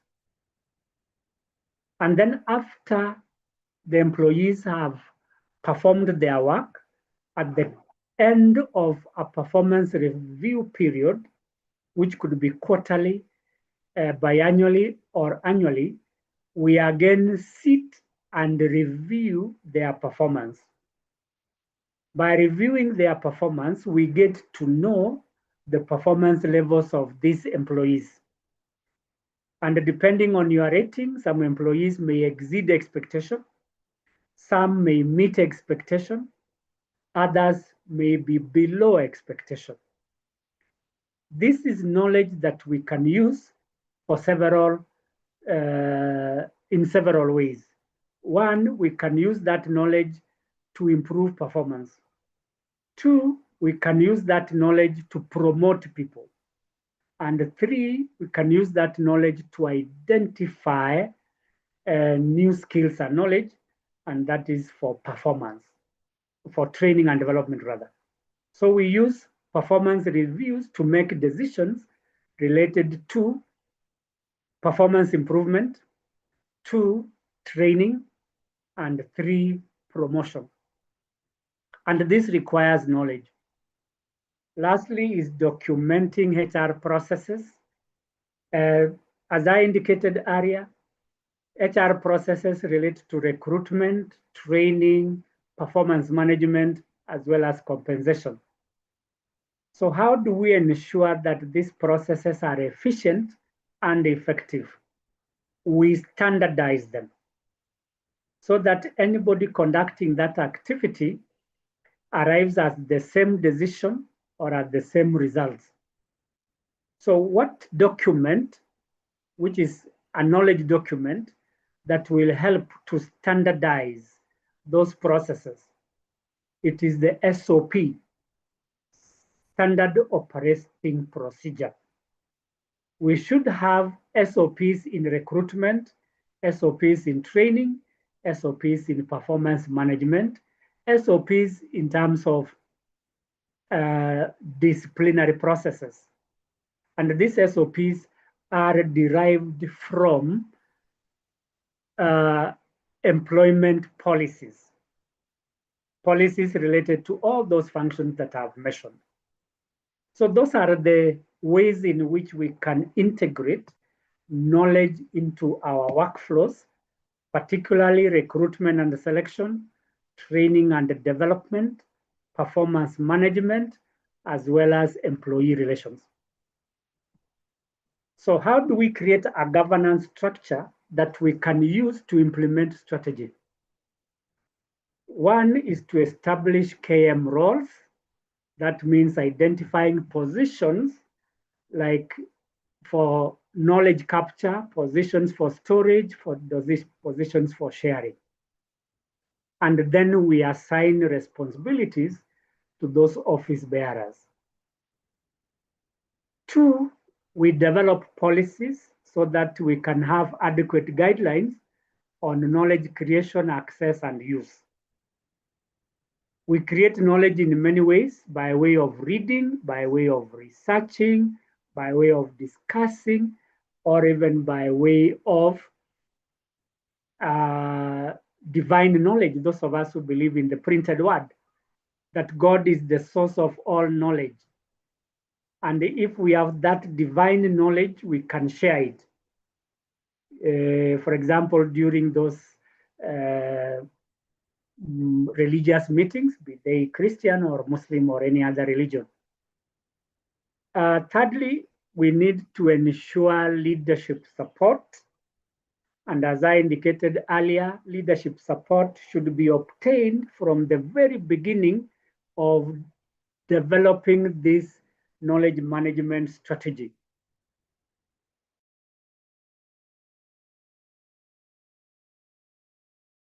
A presentation to them about the need and the importance of a knowledge management strategy. Another way of designing the governance structure is promoting accountability mechanisms, so that this one is derived from the first bullet where we have responsibilities, that the people accountable for the various processes in knowledge management should be able to track how effective those processes are. And in this way, we create ownership and then maintain our knowledge resources so that we can continuously improve or sustain ourselves. Lastly, on designing is formalizing the KM framework. That means creating structures for capturing, for sharing, and the retention of knowledge. If I may mention something about retention of knowledge and what framework do we have for retention? We have exit interviews as a framework. Through those exit interviews, we get insights on why the employees are leaving. And by getting those insights, we can take measures to prevent further exits. So when we prevent those exits, then we are retaining knowledge that already exists. Otherwise, if we continue to allow people to live, then we run the risk of being uncompetitive and failing in serving our customers. We want to evaluate the success of our knowledge management. We need to look at the key indicators by way of KPIs, that is key performance indicators. For example, usage. How regular is the usage of these knowledge resources? That is the frequency. Who uses this knowledge? How do they use this knowledge? For what purpose? So when we determine this, then we are on the way on determining the success of the knowledge resources. Number two, contributions. As I said, knowledge strategy is like a weed. We should be able to capture this knowledge from various sources by way of ensuring that people contribute. So how do we contribute? In our knowledge management system, we can create two things. One, a dashboard, or two, a portal, so that people can post their contributions into this system. And lastly is knowledge flow. How do we ensure that knowledge is captured, stored, shared, and utilized in a seamless way? The moment there are blockages in the knowledge flow, then we start suffocating. Just like when somebody stops you from breathing, you start suffocating. We don't want to suffocate in terms of knowledge because our knowledge becomes stale. We want new knowledge, and this knowledge must flow throughout the organization. Where there are roadblocks, we should be able to eliminate them. Employee feedback. These are reports that we get on the efficiency and the effectiveness of our knowledge system. Feedback is important and we should act on it, especially negative feedback. And again, in our systems, we should also provide spaces where employees or any other stakeholder can give us reviews. So you can review the knowledge management system by giving employees and other people an opportunity to comment. So those comments become our feedback on which we can act for purposes of improving the system. Platform analytics. I mentioned several tools like LMS, DMS, HRIS, and cloud computing. So what do we use? What do we measure here or evaluate? Usage, frequency of access, and the continuous updates. For organizational impact, how does that improve the organization? For example, productivity, learning, and decision-making. Lastly, on evaluating success, we look at continuous review. That through these reviews, we are likely to identify one, gaps that exist, two, emerging issues, and three, challenges. And what do we do once we have identified this? We update the strategies so that it becomes relevant and adaptable to the changes.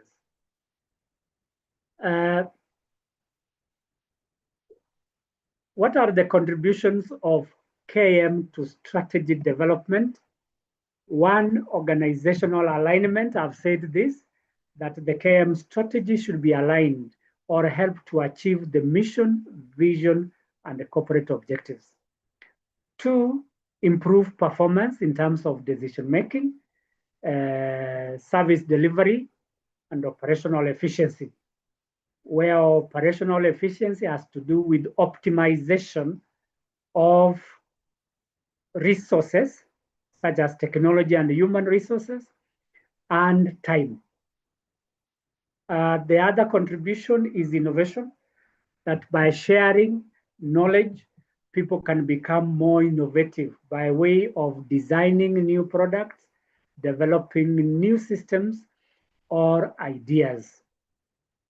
Institutional memory, that when we preserve our knowledge, especially tacit knowledge, that is institutional memory. These are the people who have the relevant skills, knowledge, and experiences. The moment we lose them, then we lose our institutional memory. And those memories are assets to the organization. If you bring in a new employee who does not understand where the organization has come from, it becomes difficult even serving customers. But if employees have to leave, ensure that you have captured their knowledge through mentorship and coaching, and also interviewed them so that we may know the touch points why employees are leaving. And lastly is competitive advantage. We use these knowledge assets to make ourselves unique and rare to find. So rare knowledge, which is unique and which is also not imitable, meaning that it cannot easily be imitated, then we achieve a competitive advantage. I want to stop there for a minute and ask if there is anybody with a question in relation to what we have covered, starting with the process of knowledge implementation, integrating knowledge into workflows, designing knowledge governance structure, and evaluating success. So anybody with a question that you may want to ask, a clarification, or a comment, the floor is ours.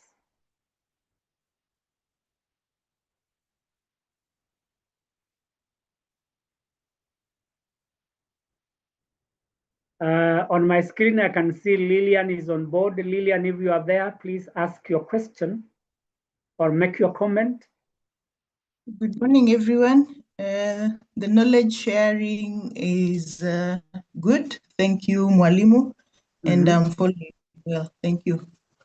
Thank you, Lillian. I'm happy that you are enjoying the knowledge sharing, and I hope this will translate into results. Thank you. Rama?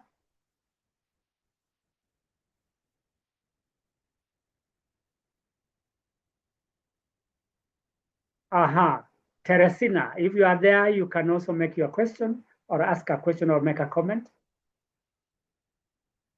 Thank you, Mwalimu, for the lecture. Knowledge repository is good. Yeah, what we need to live on. Yes. Yeah. Thank you. Thank you, Lillian. Thank you, Teresina. I'm happy that this knowledge that we are sharing here is useful to us or relevant. And by the way, an organization that does not have relevant and quality knowledge resources cannot survive. It dies. And again, you go back to the analogy of the boat that I mentioned. The moment you don't have the right knowledge resources, you start drifting into the deep sea, and the next time you realize it, your boat has capsized. We don't want our organizations to capsize because of poor management of our knowledge resources or assets. We want to stay afloat, we want to stay on course, and that is why we want to understand this knowledge management strategy. Thank you very much. I want us to move to the next slide, and that is application of this knowledge resources or knowledge strategy in real life. We have mentioned this onboarding programs. We apply that, succession planning, and in succession planning, we ensure that only those people who have potential are the ones to be promoted, because succession has to do with preparing people to occupy senior positions, especially those who leave the organization. So what are the strategies that we put in place to ensure that we have adequate number of people to succeed those who leave? 1, we train. 2, we coach. 3, we mentor. 4, we delegate. And 5, we do temporary promotions. All these strategies help us to prepare lower level employees to occupy senior positions. So as a HR manager, you must be sure that the right number of people are available to be promoted to the next level. Otherwise, if we do not have adequate people, then our succession pipeline is likely to dry. The best practice out here is that you must have at least 5 people for every senior position. 5 people who are ready and qualified to be promoted. For every position, you have 5 people.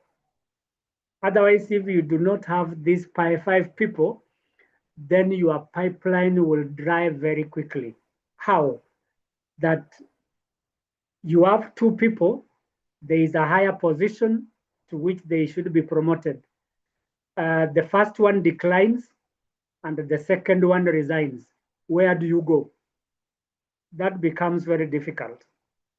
So you need to have people who are prepared adequately in terms of knowledge, skills, and experience, so that we shall keep the succession pipeline flowing. Secondly is crisis management. That suppose key staff leave the organization. What is your fallback plan? You must have adequate number of people who are knowledgeable to take over. Project closeout. We undertake several projects, for example, HR audit. If you audit your HR, it comes to an end and you have to start in the new cycle.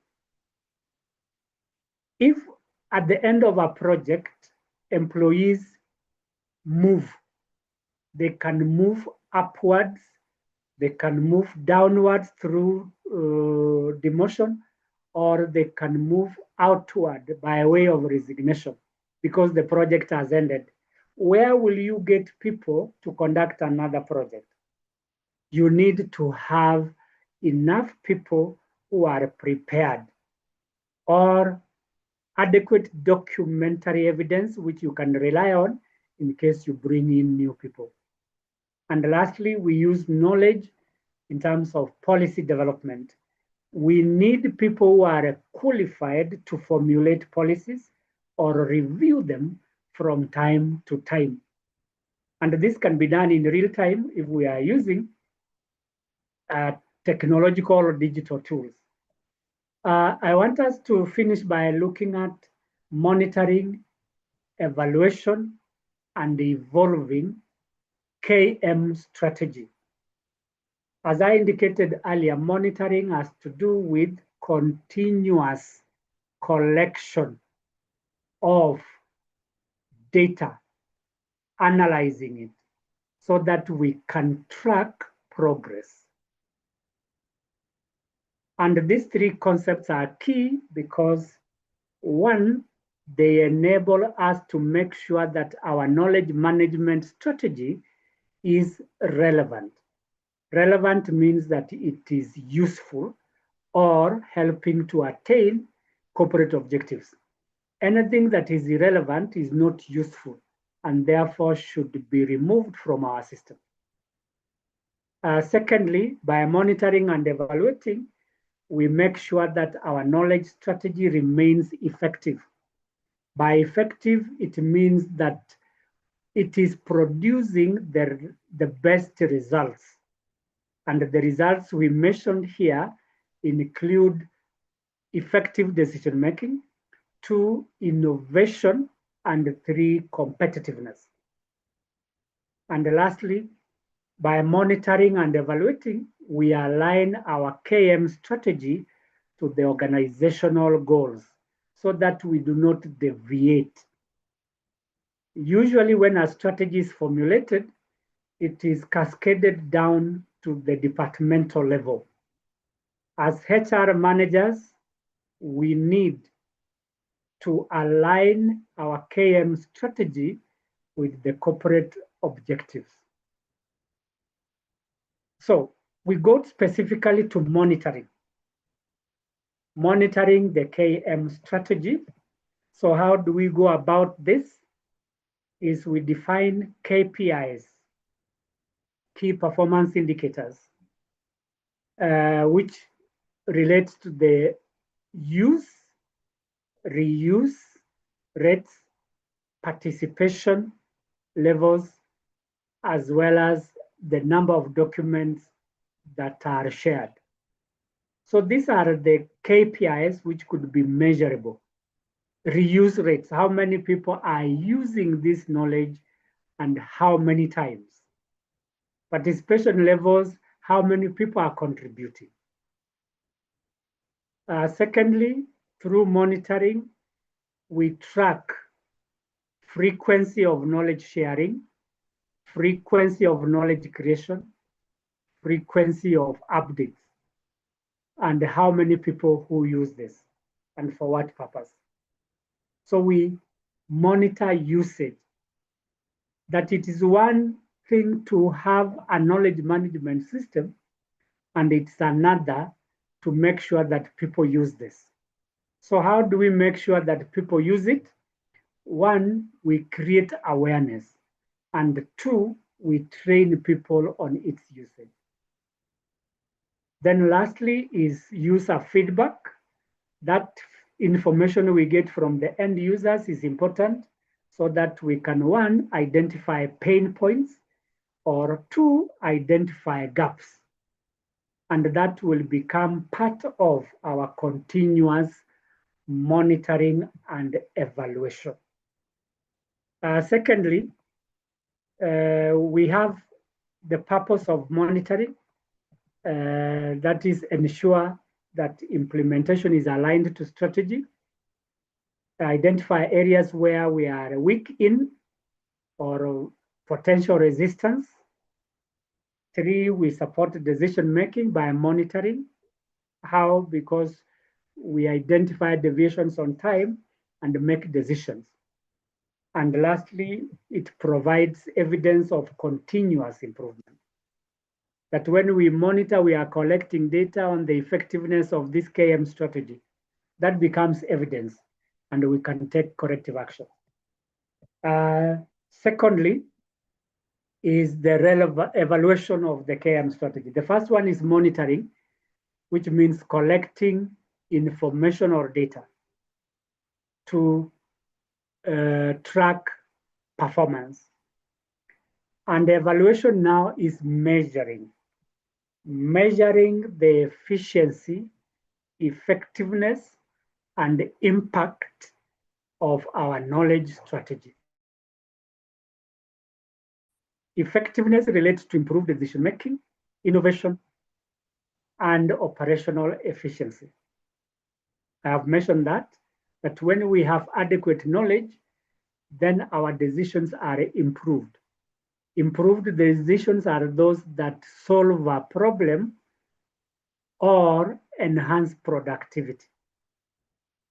Innovation, when we have knowledge, we develop new ideas, we develop new products and systems.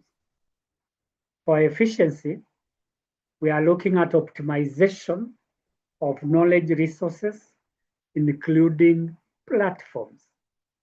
I've mentioned several platforms like cloud computing or learning management systems, which are digital platforms. We ensure that they are cost effective. There's no wastage. Impact is about the outcomes, about service delivery, increased customer satisfaction, and improved learning outcomes. And lastly is the relevance. Knowledge management can become obsolete if it is not continuously evaluated. So we can only ensure that knowledge is relevant when we evaluate it. Lastly is the purpose of evaluation before we go to knowledge evolution. The purpose of evaluation is to measure the value and the impact of that knowledge. 2, identify strengths and weaknesses and identify areas of improvement. 3 is return on investment. Allow me to mention something about return on investment, that when we have valuable knowledge, we are likely to get returns. So what are these returns that we get? 1, new innovations. 2, cost optimization. And 3, competitiveness, some of which I've mentioned before. And lastly, the purpose is to ensure that knowledge is aligned with organizational needs. The last aspect on monitoring, evaluation, and evolvement is the evolvement itself. Evolve. It means that we adapt the knowledge strategy on a continuous basis. Anything that does not adapt breaks. If you become so rigid, even as an individual, you break. If you cannot adapt to the changes in your organization, for example, a new technology has come in and you don't want to adapt, you break. How do you break? You break by way of stagnation, or you break by way of being dismissed because you are not of any value. What are the triggers of these changes? System underuse. If your knowledge management system is not used properly or is not used at all, then that becomes a problem. We need to improve it. 2, inefficiencies in our system where there are costs or lack of impact.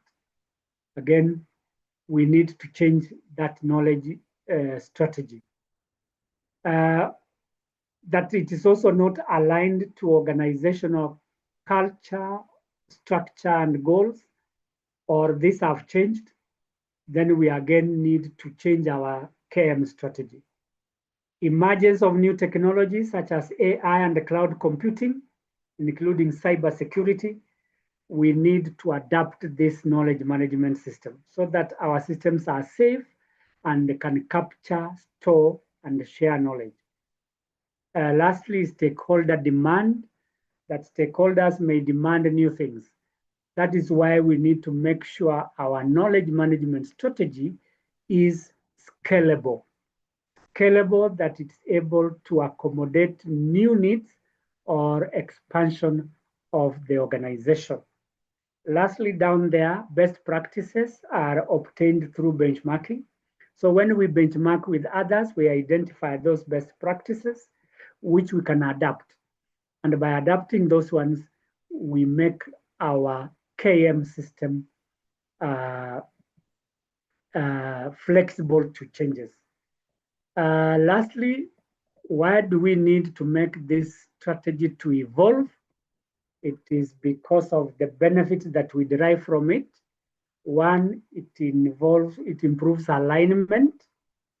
2, it enhances user experience and participation. Allow me to briefly talk about user experience. Experience can be good or bad. When it is good, it means that employees are enjoying. When it is bad, employees are not enjoying. We all want to have a good experience, which is enjoyable and memorable. And how do we experience our environment? It's by the use of our 5 senses: the sense of sight, the sense of smell, the sense of touch, the sense of hearing. All these senses promote our experience. So this experience must be positive. When we have an evolving knowledge management strategy, we enjoy sharing, we enjoy capturing knowledge, we enjoy storing, especially when you transition from a manual system to an automated system. So people start having an enjoyable experience when it comes to capturing, storing, and sharing experience. So why do we enjoy? One, it is easy to capture, easy to share, and easy to access. Two, we enjoy because the information is easily available. Three, we enjoy because we make our decisions better. And on participation, I've mentioned it, that through an evolving knowledge management system, we encourage participation because we get feedback from the people that are affected. Another benefit is organizational agility and innovation. Agility is about accommodating new changes or expansions and adapting to the environment. Innovation is introduction of something new. And lastly, it ensures long-term sustainability. We said from the beginning that our strategy is a long-term plan. And this knowledge management strategy ensures long-term sustainability and relevance of the organization. Lastly, we talk about challenges and mitigating strategies. What are the challenges that affect strategy development and implementation? One, low engagement. Engagement of who? The stakeholders, particularly who? Employees, fellow managers, and the top managers. Two, technological barriers, where we don't have the right technologies to capture, store, and share knowledge. Three, leadership gaps, where senior managers do not provide direction in terms of strategy, in terms of resource, and in terms of accountability. There are some leaders who run away from accountability and point fingers and say, it wasn't me. Silo mentality, where we are not willing to share our skills and knowledge across departments. This means that we compartmentalize knowledge. To break this silo, we need to create a system which allows sharing of knowledge. And what do we do in order to break these silos? One, we create teams around sharing. Two, we create centralized repositories. And three, we have departmental meetings where people can share their knowledge. And four, we need to create a knowledge sharing culture where there is an open exchange of people without fear. And that can only happen when we create an environment where people do not fear losing their jobs for outperforming their employees, and that they can give their ideas without being reprimanded. The other challenge is time constraints. Creating and implementing a human resource knowledge management strategy takes time. Time to implement takes long. Time to evaluate takes long. Time to monitor takes long. We should be able to integrate knowledge management strategy into existing processes. For example, in recruitment, we need to integrate knowledge through onboarding. So we create documents, we hire qualified people during hiring. The same happens with training, with performance management, and employee relations. And that is why we said we need to integrate knowledge management system into the daily workflows. So basically, that is what I had for this morning.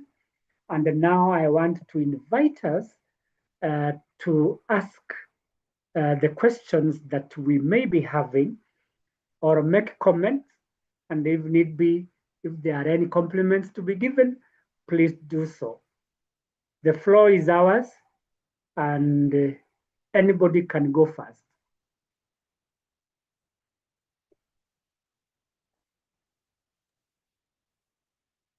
Yes, Good morning Unia, I once can again, see you. Mwalimu. Good morning. Yeah, I just wanted to say a big thank you to this the knowledge that you have shared with us. Actually, it's a lot of information. Yes. I want to believe that the organization for which I work really will be impacted positively, because now with this information, things must really look different to the positive side. Thank you once again. And we look forward to another session, probably on different topics. Thank you, Unia. I'm happy that you have some takeaways that you can implement in your organization to improve its processes, its policies, as well as systems and practices. And that is the essence of having a training program such as this, that at the end of it, we should be able to transfer the knowledge from the learning center, and this learning center is this Zoom meeting, and you transfer it to your organization. Thank you very much, Unia. Anybody else with a question?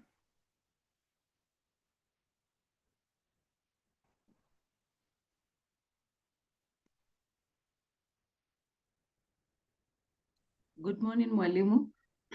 Good morning to you. Mine, actually, for me, my take home is when I think by the time we started this topic, I did not really quite know much about knowledge management. Yes. But right now, I feel like personally, I have learned a lot. So by the time I'm going to share with my organization, but then I'll have something to say. Yes. Yes, because, you know, like organizations are quite different. So you need to also make them understand for them now to adopt it. So I'm just hoping that they will adopt it. Thank you. Thank you very much, Winnie.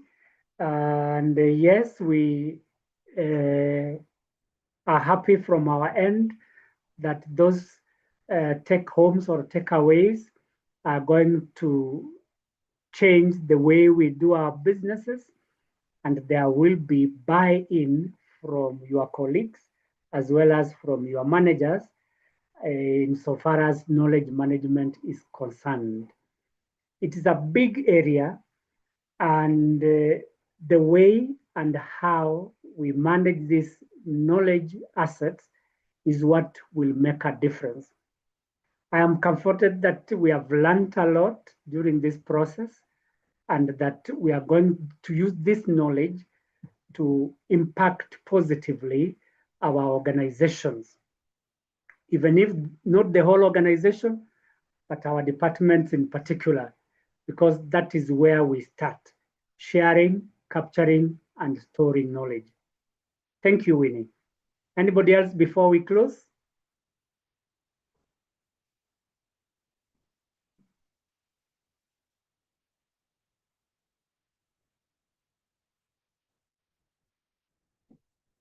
Aha. If there is no further question or comment to make, I want to thank you very much for your participation and for registering for this course. I believe we have learned and that we are going to transfer this knowledge to our organizations for purposes of improvement. So, ladies and gentlemen, I want to wish you a good day, and may God bless you. Asanteni sana. Good day to Mwalimu. Asante, Mwalimu. Thank you very much. To Mwalimu. You're Thank welcome. Asante. Thank you and have a good Thank you, day. Thank you. Mwalimu. Thank you. Thank you.